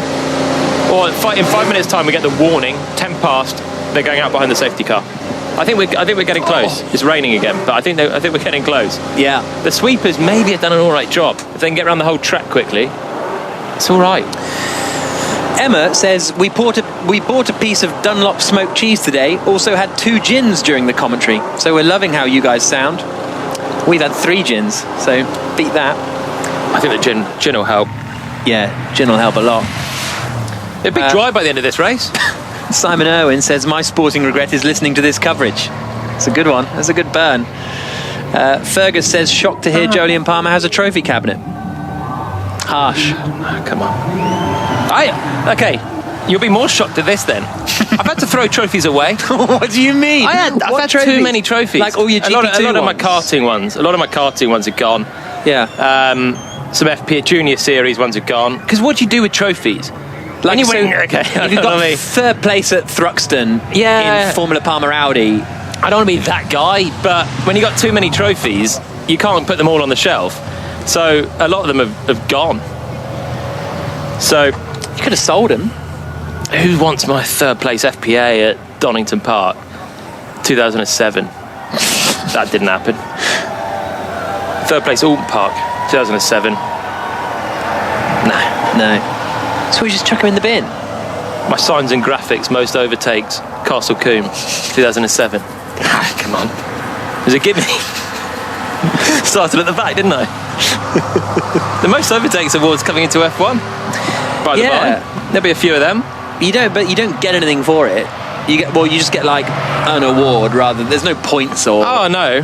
But hey, build a new trophy cabinet for it. They'll go in the bin. Yeah. Whoever qualifies badly will get something out of it. Because Hamilton's not keeping all those little tyres, is he, from his pole positions? No. Surely he's not keeping all those little tyres. Of course he's not keeping the little tyres. Lance Stroll's keeping his little tyre. He's had what, 100 poles? Yeah. More than 100 poles? Okay, the pole position things have only come in recent times. Yeah, but you might keep your first one. Yeah, that's what I mean. Like, Stroll is keeping his. I've got my novice trophy from my first ever race as a novice in Minimax, Bayford Meadows, 2003. Came in, had no clue what I was doing. Picked up the novice trophy, best novice on the day. Think I finished top 10. Got a little trophy. It says one word: novice. Still got it. Yeah. Posterity. What's your trophy cabinet like? My trophy cabinet. I have a. I don't think you picked up enough. I don't think you had enough game time for that JPFC. No, I don't have that. League one. No, that's fine. That's absolutely fine. No, didn't we win the next year when they all got abandoned at the end because of COVID? Didn't we win that league? Or the other team didn't turn up or something at the end? That sounds a bit like my Minimax Winter Series. But I'm sure that happened. But no, I have like a most improved player for Bristol Wanderers in Norfolk. Was that the team that your dad managed? No. But I did get a few trophies for Manager's Player of the Year when my dad was the manager of Droitwich Spa Boys. I have some karting. I have one from the Missed Apex podcast Karting Day, where BBC 5 Live Checker Flag podcast won the podcast element of that competition. We won. Where's my trophy? You didn't come. Where's my invite? Your invite was there. You said no, so Alex Brundle had to fill in. He's a good karter. He is a good karter. And I also won the heavy trophy for drivers over 100 kilos or something. So, yeah, a few trophies. The pizza and the cheese and the... Exactly. Trulli's wine. No, a Lacey's wine. A Lacey's wine. It's all won you a trophy in the end. Yeah. That's the mozzarella. That's the mozzarella that's done that. Yeah, absolutely. Well, those are the olden days, though. Right. Next update is, in 5 minutes' time. Oh, race control. So that is the next update. So the next update's in 5 minutes' time. Cactus Jack says, can they do the update so I can work out if I can watch the third touring car race of the day live? I would say watch it live. Keep us on. You don't want to listen to David Addison, but put it on the other screen, I would say. We're not going to be starting. So, next update in 5 minutes. And I was basically wrong about the last one, but push it all back 5 minutes. Next update's at 6:05. I think we're getting close, but even if we're close, we're not going to be starting the race in the next 15, maybe 20 minutes. No, exactly, because they have to give a 10-minute warning anyway, don't they? So let's now hear from George Russell, shall we? He's the next driver to have a chat with Rosanna. Well, George, it's been a few hours now. What have you been doing to pass the time? I've been waiting for these updates, obviously, but just sitting around talking to the guys, and just hopefully we can get the show on the road. You know, even if we just do a couple of laps to at least have a classification. And for the fans, I mean, huge respect to those guys sticking it out. And have you thought about worst case scenario that you may not start from the front row in this race if it doesn't get underway at all? I mean, I have thought about it, and I don't think that would be very fun for anybody. I think the least that could happen is we do 2 laps under the safety car at slow speed, which will be safe, and we call it at that. So it would be a real shame because, you know, I was really excited to get out there and have some fun. You know, had the car underneath me, but there's still an opportunity that the race could go ahead, but it's not looking promising. And then on an optimistic level, have you thought about that first turn? What have you been thinking? You've had so much time now to think about it. Yeah, I mean, one way or another, I don't think if the race goes ahead, we won't be doing it from a standing start. It would be a safety car start. It would have been nice to have, you know, got that launch in up to turn 1 and see what would have happened, but you know, I don't really know what to say or what to think right now. It's just getting to the point where it's just a bit frustrating for everybody. Feel a bit sorry for George Russell. Yeah. Really stating his case for we're not all going home without at least doing 2 laps behind a safety car and I get my second place. To be honest, it's the least he deserves after that qualifying yesterday. And I still think, rather than no race, better to have at least the qualifying giving the order. It's a shame, as he said also, whatever happens, he won't get a front row start here because it'll be started behind the safety car anyway, so he won't get that clear run down towards turn 1 and the rest of it. But I still think I'm more hopeful than George at the moment that we can get a race underway soon. Now that the time has been stopped, still got an hour on the official clock. When's it going to be dark? 55 minutes according to your twilight recommendation. Well, 8:30 is so 2.5 hours is the official sunset. So where's the cut-off in a night race for this? If there was floodlights on the side of the track, yeah, do you just keep going for hold it on 8 hours, get ready for Qatar, it'll happen in the end? Well, no, it won't be raining actually. That's true. Standstill. Can you remember any of the people you were playing against in the Sussex Junior Chess under-10s in sort of 2000, 2001? No, it's not someone that's just tweeted in. No. Not someone you played, to be fair. Oh, well, how am I going to know someone that I didn't play? But I don't know, Andrew Tucker, did you play Andrew Tucker ever? Eleanor Hayden? Andrew Tucker. Abby Fryer? Was Andrew Tucker the boss? I don't know, apparently he was, because Tucker. You're in the list here, you see, of maybe he was the boss's son of the 2000 Grand Prix. Was he the boss's son? I'm sure there were 2 guys in charge of the squad of players that we had. I don't know. This is from. Have you just found that on my appearance in Micah Crosby has sent this in. Yeah, so there you go. But there's no score next to your name, unfortunately. Well, which tourney? This is 2000 under 10s Sussex Junior Chess. But where? We had a lot of fixtures. Oh, really? Oh, yeah, big time. From the 1st of September to the 19th of May. I don't really know what the scores mean. I want the Hastings one. I want the Hastings. Okay. They called it the Battle of Hastings, and I came out on top. It's honestly, it's what Hastings is secondly most known for. 2 great battles. But yeah, that's great. That's great knowledge. And it was called a Grand Prix, it seems. Hang on. So we were working out how many Grand Prix I've done. That's earlier on in the show. I've got to go back through the archives. You've got to count the chess Grand Prix as well. Oh. No, that's a great find, Micah. Thank you very much for that.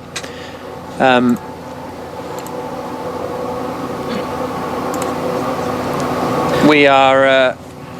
I didn't think there was a lot of overlap between the chess world and the motorsport world. Do you not? I couldn't see it, but... Maybe it's growing there. Claire and Science maybe are gonna bring it in. Are you in this picture? Were you in the Sussex Scorpions or not? No, we weren't the Scorpions, but pass it over and I'll have a look. Okay, have a look at that, because we've just found another thing on the Sussex Junior Chess. I never knew that we were the Scorpions. That's probably the P team. It's the magazine called The Missing Bishop. So maybe you're in, or maybe they've got your results in there somewhere. None of them are you? No. The medical car's back out again. Oh, yeah, I could see. Is that Harry Hawkins? Played with me? I don't know. Can't see me. It's a bit grainy. Right. Shame. 11 pages of this stuff, and they've got match reports and everything. There's the under 9s team there. Tom Davey. Anyway. No, I think probably sort of 10-11 was my prime. Okay. Fair enough. Right, still the race will resume. The race will resume at 18:17. In 10 minutes' time, the race will resume. Resume feels like a stretch. All of that hard work. The endurance we've all been through this afternoon. Phenomenal. Oh, cheers in the grandstand. Yeah. So it's still really raining, but the track, with all the sweeping, the medical car has been still going out. I don't think it looks that wet now. Extreme wet tyres must be fitted. That seems pretty obvious. With the fact that they're even considering that someone might run intermediates speaks volumes about what the track conditions in. Hello. I'm going to get a Belgian Grand Prix. Wow. Of sorts. Maybe it's just 2 laps and George Russell gets his podium. I don't think the track looks that wet watching the medical car through Fania chicane. Okay, it's fine. This is the point. If there's no more rain coming down, which it doesn't look too bad at the moment, be slicks in 20 laps. But it can dry up a little bit. So I hope that no one, when I said I would be leaving now, I hope no one actually left. Because that would be a little bit awkward, wouldn't it? It would be shades of Barcelona 99, wouldn't it? Yeah. Because this could be a classic. Yeah. It already is sort of a classic with this delay. Like, it's iconic. Oh, your chat's not been that good. No, but the Grand Prix itself. But everyone looks back at that Canadian Grand Prix 2011 with very fond memories. They forget the 4 hours in the middle when everyone was just chilling out thinking it would never happen. It was an iconic race. Possibly, we got 1 hour of Grand Prix coming up. Yeah. We've still got a title fight on our hands. We've got George Russell from second place. Surely 1 hour, by default, it's impossible to get 75% race distance. Yeah.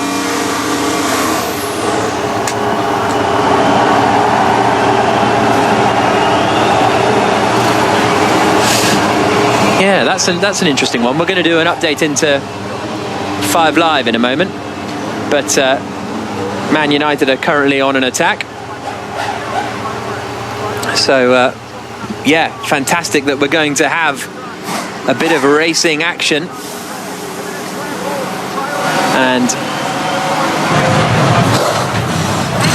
we're going to do an update into 5 Live. Yeah, the race is going to get underway in about 8 minutes' time, which is very exciting news. It was due to get underway at 2 o'clock, so it's been quite the delay, but it looks like there will be an hour's Grand Prix on Sports Extra in a few minutes' time. So all the drivers have to hot foot over. What was happening in the Sainz Leclerc chess game? Yeah, did one they move leave away it? from checkmate, and should we finish? Should we not? Probably get on with the Grand Prix now, but everyone's had to scamper in. Hamilton on his scooter, quickly up the pit lane, because the race starts now in 7 minutes. This is actually quite a hot foot for everyone to get, if they were in the motorhome, get back into the car, strapped in, ready to leave the pit lane. So apparently you finished 15th in the under-11s in 2001, the cross table for under-11 champions. You finished 15th, level on points with Tristan Blundell. No relation to Mark. No, and Ben Blundell as well was 17th. Also no relation to Mark. The winner was Abby Fryer. Remember Abby Fryer? Not really. Again, Andrew Tucker's in there as well. Tucker was a perennial player, but I think his dad was the boss.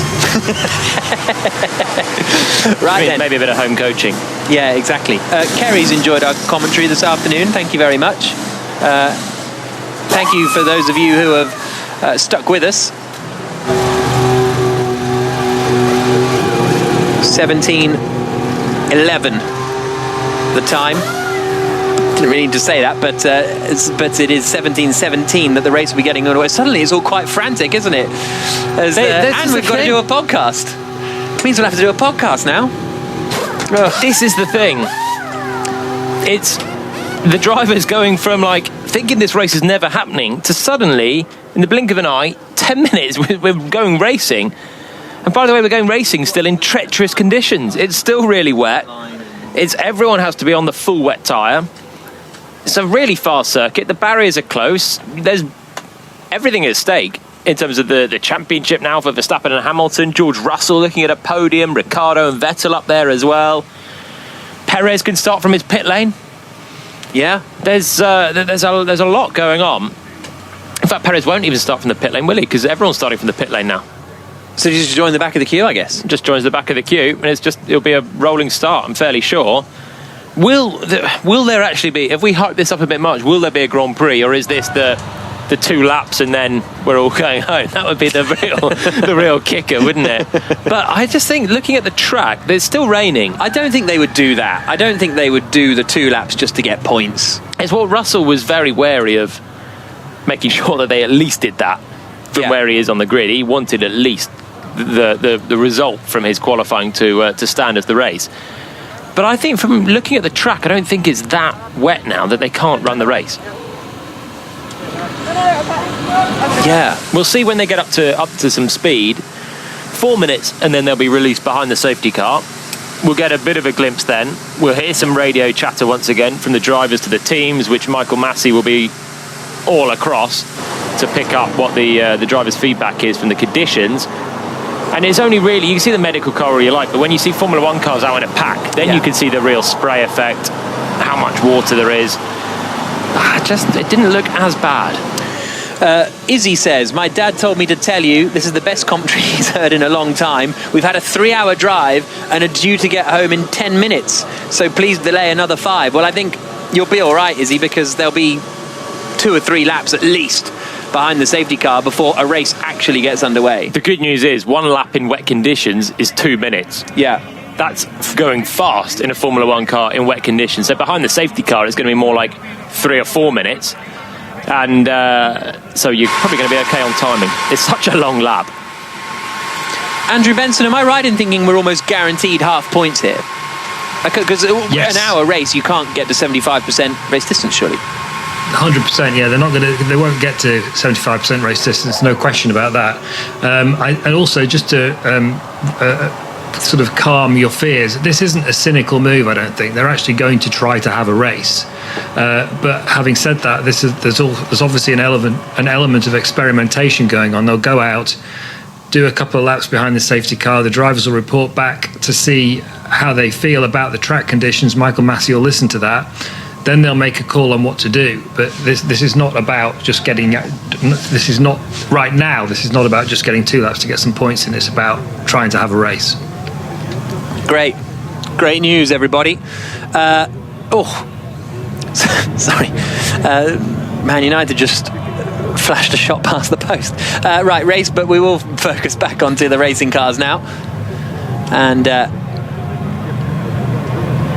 we've just got 2 minutes until the race gets back underway. OJ has removed all the stones from the soil in the front garden since the red flag. Marginally more interesting than the Sports Extra commentary on chess and cheese. Fair enough. What? Hang on. Has he been multitasking? What do you mean? Listening and doing the stones. Taking the stones. Yeah. Oh, but he preferred the stones to the listen. Yeah. That's the dig there. Yeah. Well, he had the dig, didn't he? Oh, very good. Digging the stones. Right. The cars now are starting to fire up. The focus has to come back in. And the drivers have to get ready for some very tricky, treacherous conditions. Those of you asking, you might need another sync up. Okay, that's a fair question, actually, from... I'm not going to read your Twitter name out, actually, but it's a fair enough reason, and I will give you a countdown to the green light, to the light going green at the end of the pit lane, so you can sync up for those of you still with us. And Sergio Perez is in the garage, ready to go. He wanted to be on a plane 3 hours ago, but he is not. He's just getting lowered down from the jacks and about to pull out into the pit lane. Everybody now leaving Valtteri Bottas's car as well. Oh, it's raining pretty heavily. We'll see what happens when the cars get out on track, though. We've got 10 seconds now until the light goes green at the end of the pit lane. The safety car at the head of the field. The light's going to go green in 5, 4, 3, 2, 1. Green light now at the end of the pit lane. And the safety car pulls away, and Formula One cars are going back out onto the track. You can hear the fans in the grandstand applauding and elated and delighted with that particular decision. And this is race start. The race is now officially started. Yeah. So, I think whatever happens, I can't believe they're going to come straight back through the pit lane. So, I think we're going to get a result, because they should now get 2 laps in, which will mean that there is a result from the Grand Prix. Now, looking at the cars coming up the top of Eau Rouge, it's so much. It's better than it was. It's a lot better than it was, I think. The track is better, but it's still raining. So the sweepers have done a solid job. Oh, the long shot looking back from Les Combes, and you can see a safety car. You can see Verstappen on the left. You can see Hamilton ducking out to the right, and there was no sign of George Russell somewhere in second, just covered in the spray. It's still very, very wet. There'll be a bit of safety car driving for starters, I think. Yeah, I think we'll get a good few laps behind the safety car. Sergio Perez makes his way back out onto the circuit again, and he's going to be down at the back. And George Russell making his way around the right-hander of Rivage. And I'm sure we'll get to hear some radio messages before too long of what the drivers have got to say. They've still got to be careful. In these sort of conditions, Verstappen, Russell, Hamilton, particularly because they've got a lot at stake here, But they've all got to be careful they don't do something silly and lock a wheel under safety car with cold tyres, a lot of water, and run off the track, because now this is going to be a result. And imagine if you lost it under safety car, and even if you just ran wide, then the car behind, if you're off the track, is allowed to come past you. Imagine if that's how this race ended, and we don't get any proper racing, but you lose your result from qualifying because you've gone off under safety car. And it's happened before. Russell, Imola last year in dry conditions, ended up hitting the barrier and lost a likely point from that one. There's a lot at stake. So, and in these conditions, stranger things have happened.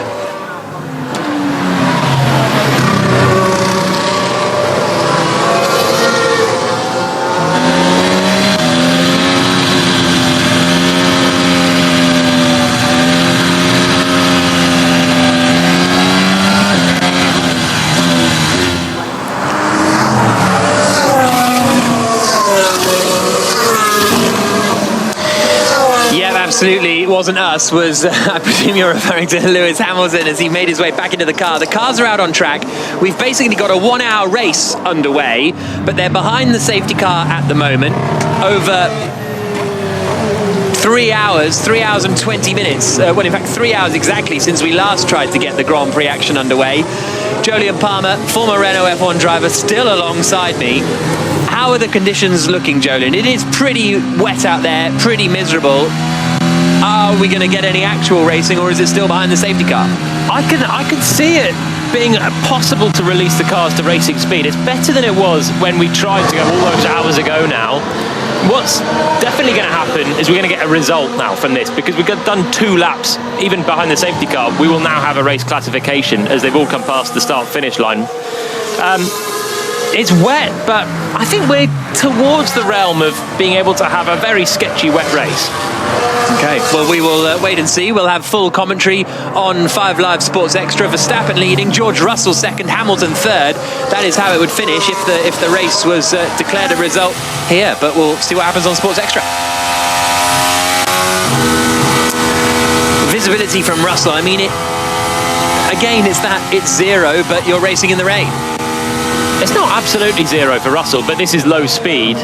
As soon as Verstappen gets up to proper speed, he's going to churn out so much more water from the back of the Red Bull, and it will be then 0. For everyone else further back, it is deteriorating worse and worse. Tough call, but we'll wait for some radio chatter, really. The drivers are the ones that know best the conditions. Is it aquaplaning? Are we going to hear that again? Or is it just the visibility that's the limiting factor? If so, how much of an issue is that? The visibility is always going to be bad in the wet. John says, thank you for a highly entertaining afternoon. Infinitely preferable to watching a Formula E race at any time. Thanks for that. Appreciate it. 55 minutes on the clock then.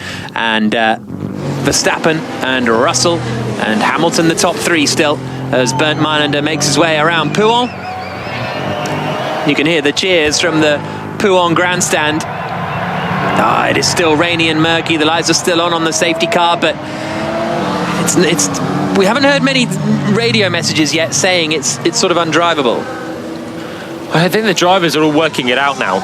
So they need some time to feel what it's like before they just report it back. They've had now a lap, nearly 2 laps as they come towards Stavolo. It's 100%. It's better than it was, and I think it's not that far from being a possibility of racing here.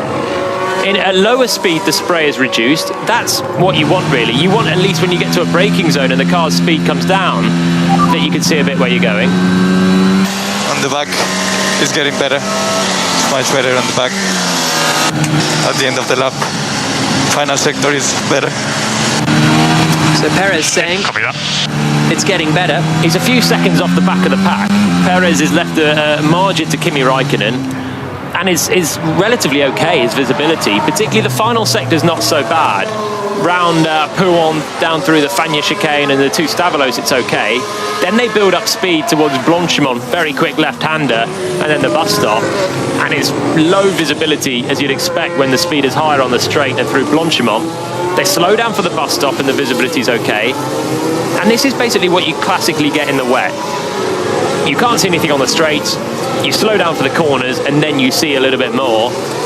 But what are the other drivers going to say? There's the ones in the mid-pack that are going to be the ones finding it the toughest. Perez at the back has just dropped off a little bit. He's a couple of seconds away from Raikkonen. So technically he should have a lot of spray, but he's dropped a little bit further away from the car ahead. If you're tucked in behind, then how awful is it through? And what about the rest of the lap? Eau Rouge, notoriously a tough corner. If you can't see a lot going in there, that's tough times. Andy has combined a 10-acre field, got home, and the race still hasn't started. So there we go. It's murky down the Kemmel Straight, isn't it? Kemmel Straight looks the worst. There's a lot of overhang from the trees there as well. And I think that area looks the worst. And at the top of the hill there. Looks like the clouds coming in again. But around the rest of the lap, it doesn't look so bad. Jack, I think it's raceable. Yeah, I think it is very tough. But I think this is certainly it's not. When we had the cars going around earlier, I just couldn't see that it was possible. Yeah. This time, it's a tough call, but I see that it is possible. It will be a very wet one. It will be really tricky conditions, but is it drivable for some racing laps? Sound you can hear is Max Verstappen. We haven't heard much, but it hasn't really sounded like much wheel spin compared to earlier as well. Exactly. Every time red flag again. Oh, red flag. Okay, well that's the 2 laps and done. Oh, the fans are cheering in the grandstand, but as the cars go past, but then they will see the red flag. It's raining harder again in the pit lane now. Race suspended, cars to line up in pit lane. And the clock keeps ticking. I think that could be that now. I can't help but think we're done. Yeah. Oh, I was just getting my hopes up. Yeah. It was better. The traction was a little bit better. It's still pretty bad out there, but we're towards the grey area of is it raceable as a very wet race rather than just is absolutely not. But hey, it's not going to happen.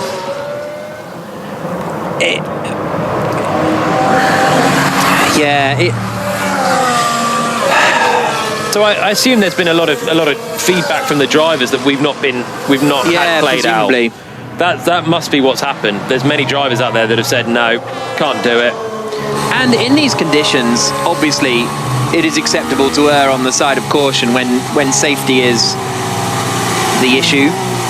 And at a track like Spa, if we're at Portimao, maybe it's a different conversation. Yeah, and it comes back to what I was saying earlier about that Brazil 2016 race. We raced it. I felt it was a really sketchy one that could have been bad. We got away with it at the time, but it's a really tricky one, and I can only assume there's been a lot of feedback from the drivers saying not feeling it, can't see anything, track grip's still not there.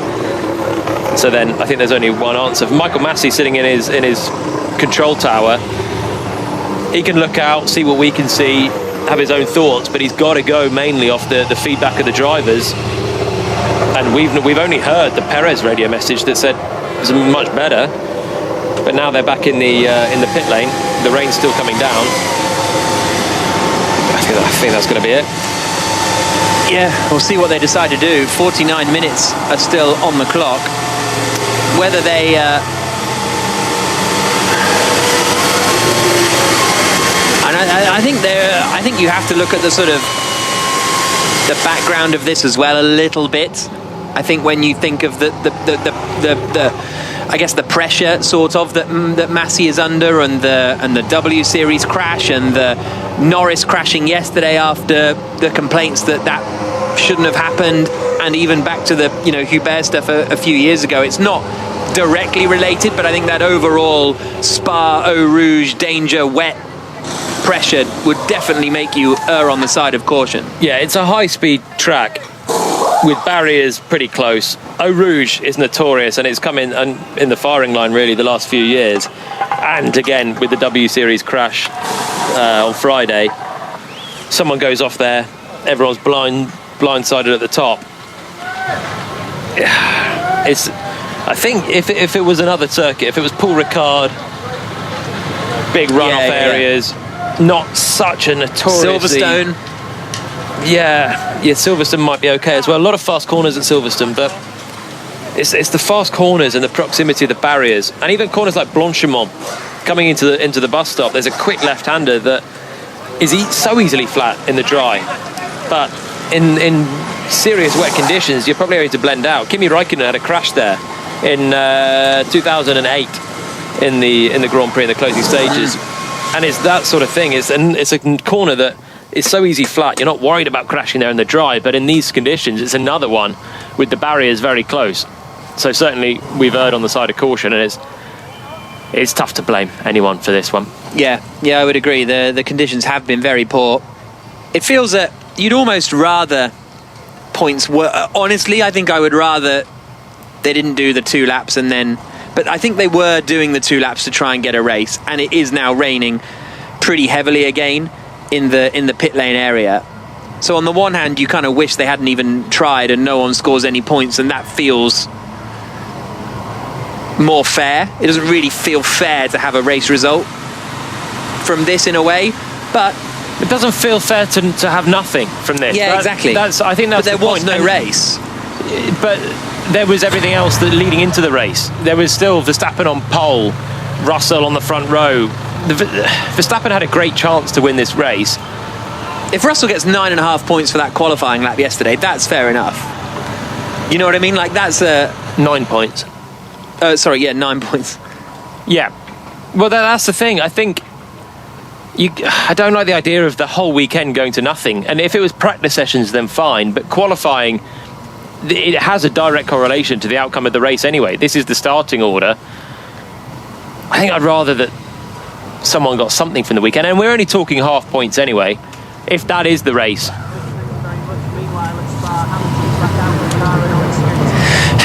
Certainly is. Yeah, we did 2 laps behind the safety car, and now the red flag has come out. There's 45 minutes left on the clock, but we're feeling a little pessimistic actually that we won't have any more action. Now they've done 2 laps behind the safety car, it can officially be declared as a result. So Max Verstappen might have just won the Belgian Grand Prix without really doing anything. And good afternoon to Tiffany Dell. Royally entertained, he says, on his drive back from Silverstone. Thank you very much for joining us, Tiff. He says it's pronounced Gouda. He thinks it's pronounced Gouda. Brie is the best. Mozzarella is tasteless. Barilla is one of the world's biggest pasta producers. So apparently we will have had some Barilla pasta. If only we knew to give it the all-important feedback. But obviously I recognise the box now. I've Googled it, actually. I've probably had some of that before. I've seen that on the shelves. Anyway, other pasta companies are available. This is the point now where you just got to be like, look, 45, just send everyone home. 45 minutes to go. You've got to do a 10-minute warning. So that's 35 minutes. Then there'll be and then there'll be best, 3 or 5 laps behind the safety car. Exactly. We're not racing. We're not racing, and it can be quite a quick call now. But they've tried, had the sweepers out, delayed or somehow added an extra hour back into the regs for how long we could run. We've also got the daylight disappearing from the day anyway. Yeah, it's been a long one. Bethany Waring says. We shouldn't have results based on qualifying, but we have Monaco every year, she says. Astute. Fair point. Well, exactly. Imagine Monaco couldn't happen for this. Yeah. For this reason. You've got the order from qualifying in Monaco, and okay, the race can change based on strategy, but if you're on pole in Monaco and you get away first, what are the chances you're going to win the race? 90%? And then you just get nothing from that? I think the qualifying order is fine to have. It's a half point. It's not going to be a massive decider in any championship. Maybe actually for Williams v Alfa Romeo it's going to be pretty huge, but for the outright Hamilton at this stage is going to lose 5 points to Verstappen. For what it's worth, Nikita Mazepin has fastest lap. Yeah, very true. Outside of the top 10 though, so he will not get a point for that. We're going to have half points now for the rest of the year, aren't we? That's going to be annoying, just for maths wise. And to say it exactly. Hamilton has whatever 0.5 points. Well, but I don't think it's going to be a problem because they're both going to have 0.5 points. 25. Well, that's true. 12 actually, and a half. Yeah. And then you got 7.5 for Hamilton. So we don't talk about the actual number of points. We talk about the points gap. Yeah, fair. So let's not dwell on that too long. Rodrigo says it's pronounced Gouda because it's Dutch. Like it's Gouda. Guido van der Garde is how you pronounce that. Said no one ever. I know. So, I mean, we're still under red flag.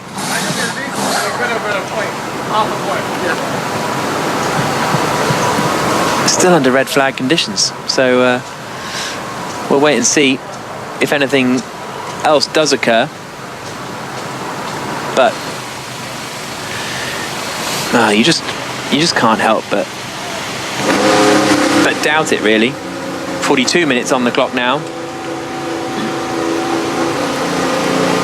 And it is now, it's 17:35 in the UK, 18:35, 6:35 in Spa. This is the situation now where it's like, well, you've just got to call this, because they haven't stopped the clock again. If they stop the clock again, then maybe they're looking at it, but they can't. Surely they just can't leave us sitting here for 41 minutes waiting for a clock to count down.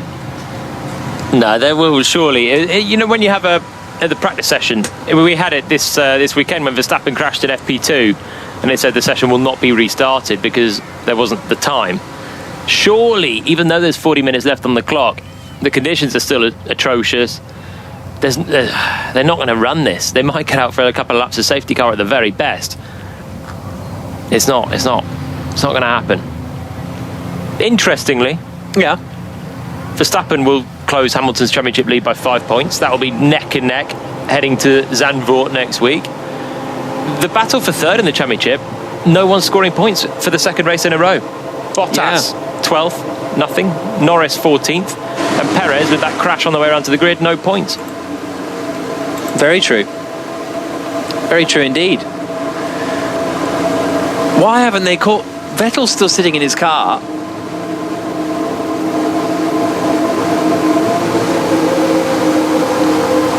Some of the drivers just got straight out. Rain's still coming down. Is the rain easing? Yeah, maybe, but why would they not? Why did they come straight back in on the red flag? That's the thing I don't quite understand. So Ian Ferguson has just done another update, and he says that it's just loading. Oh no, it's gone. That was. Oh yeah, here we go. The latest rain is stopping at 18:50 local time, so in sort of 15 minutes time, but approximately. And so it does look like it's getting a little better. But I agree, just keep going round behind the safety car, and because you're still dispersing water. All the spray is coming off the track, going into the air. And so you are helping clean the track by sending the drivers out, unless they're all on the radio saying they're going to spin, the tyres are going too cold, safety car's too slow, we're all too slow, it's dangerous.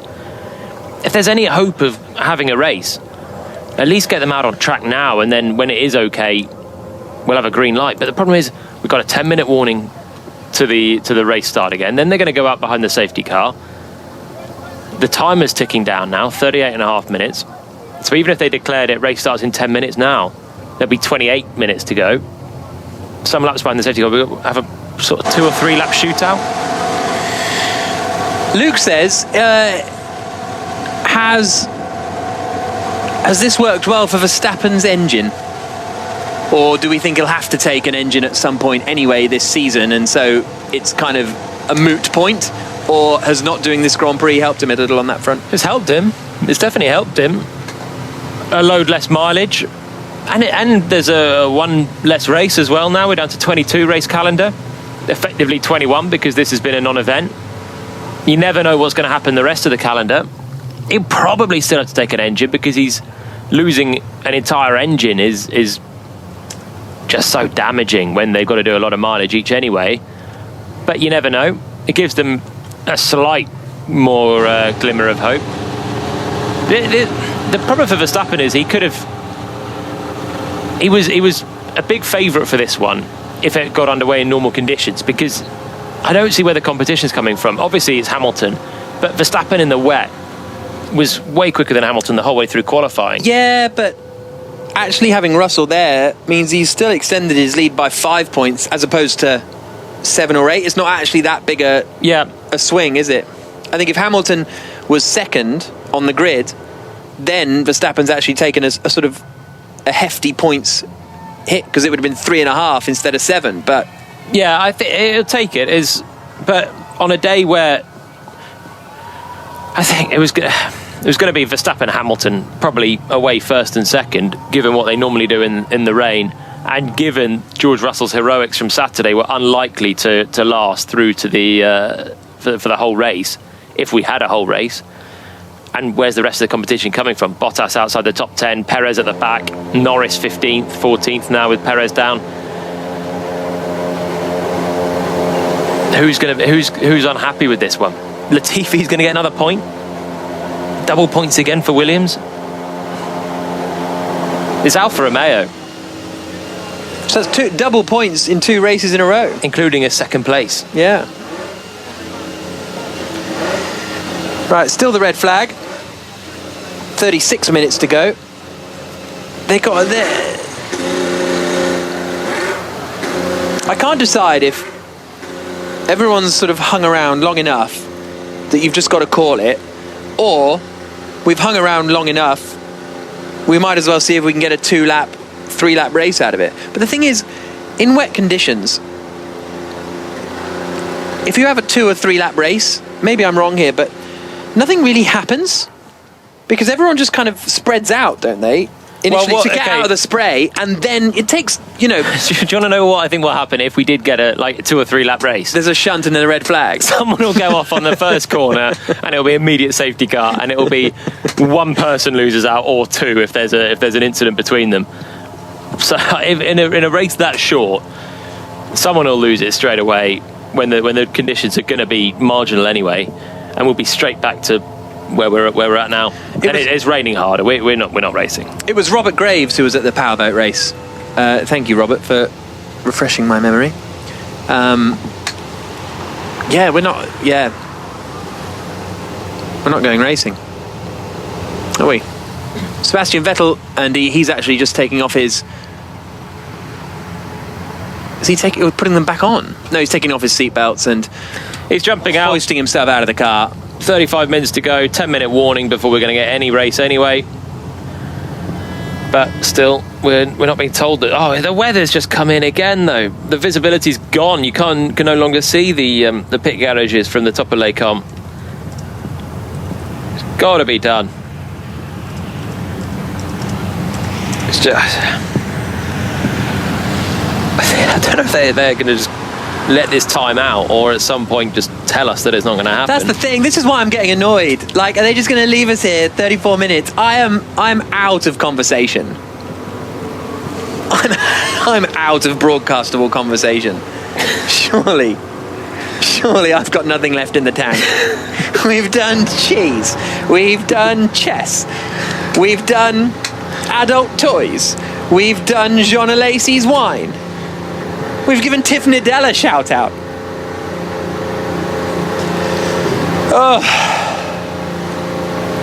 Just do a countdown to the next update. We don't know when it'll be, but just keep the countdown going. Yeah. 33 minutes left on the clock.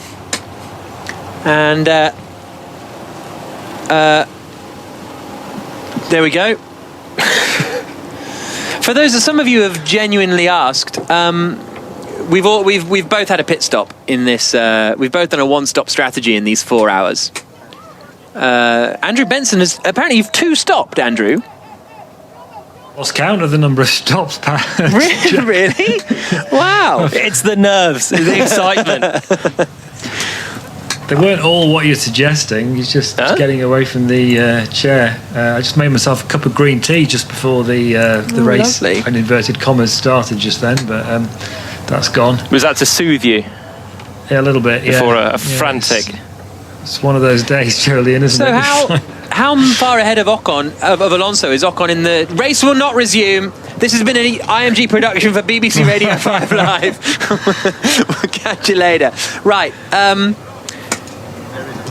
So, there is going to be a podium apparently. Are we going to hear from the winners? What's going to happen now? I don't know. Are we? We're going to do an update into 5 Live. There will be a podium, but I don't think we're going to cover it for you. No offence, but I don't think you need to hear us say Verstappen is standing on the podium in the rain. But the session is over.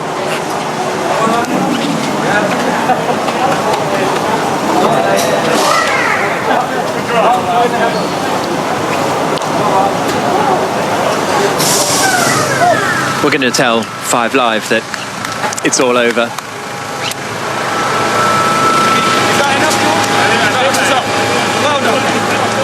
In a moment or two, Russell going around high-fiving and hugging all of the Williams crew and mechanics, and he's got a Formula 1 podium. We were talking earlier this weekend about the percentage of people on the grid that had podiums in F1. Yeah. Didn't see this one coming. No, not at all.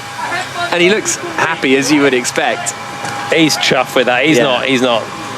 And deserves he's not worried it after about that lap the fact that they didn't race for it. Really deserves it after that lap yesterday. So Max Verstappen takes another win.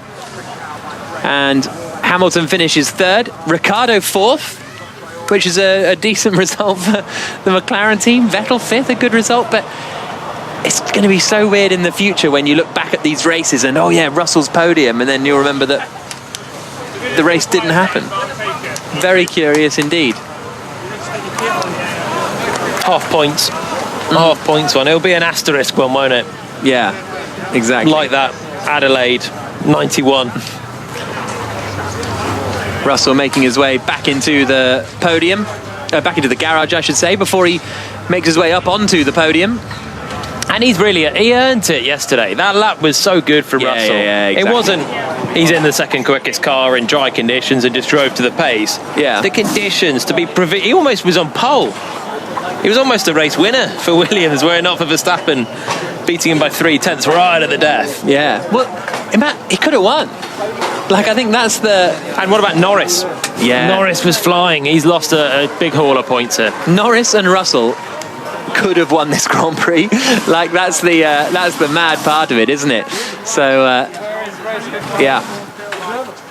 Here's some radio.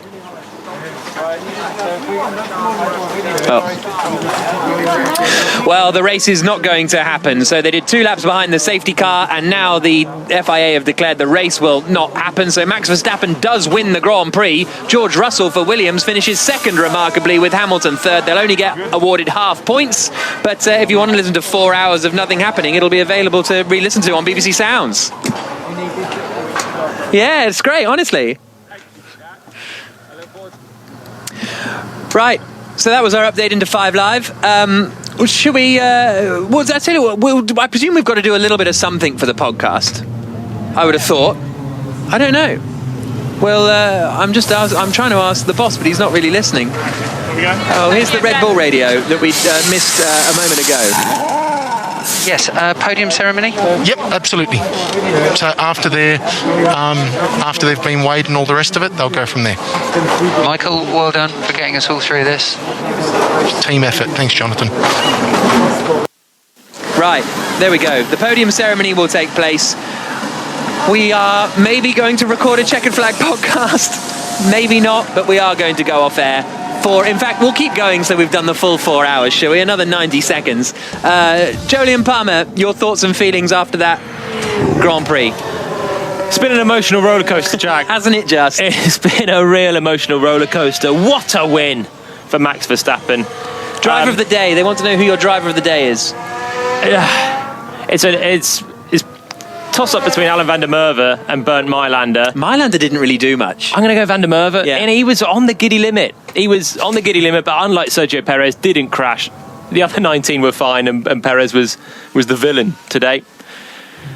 Good result for Russell. Yeah. He's chuffed. Absolutely. And it's been a unforgettable. Yeah, it has been an unforgettable Grand Prix in a string of unforgettable Grand Prix. That's 2 back-to-back unforgettable races in Budapest and in Spa. Thank you so much for joining us. Honestly, seriously, thank you so much for all of your interactions on the social media and on the emails as well. You've really helped us. Huge shout out to maybe Tiff Needell's driver of the day. I think Tiff Needell maybe is driver of the day for his performance driving home from Silverstone. It's been great. And yeah, we'll see you next week for Zandvoort. Hopefully the weather will be a little bit better. This has been an IMG production for BBC Radio 5 Live. You can re-listen to this if you want on the BBC Sounds app. But for now, Max Verstappen takes the win. Lewis Hamilton still leads the championship.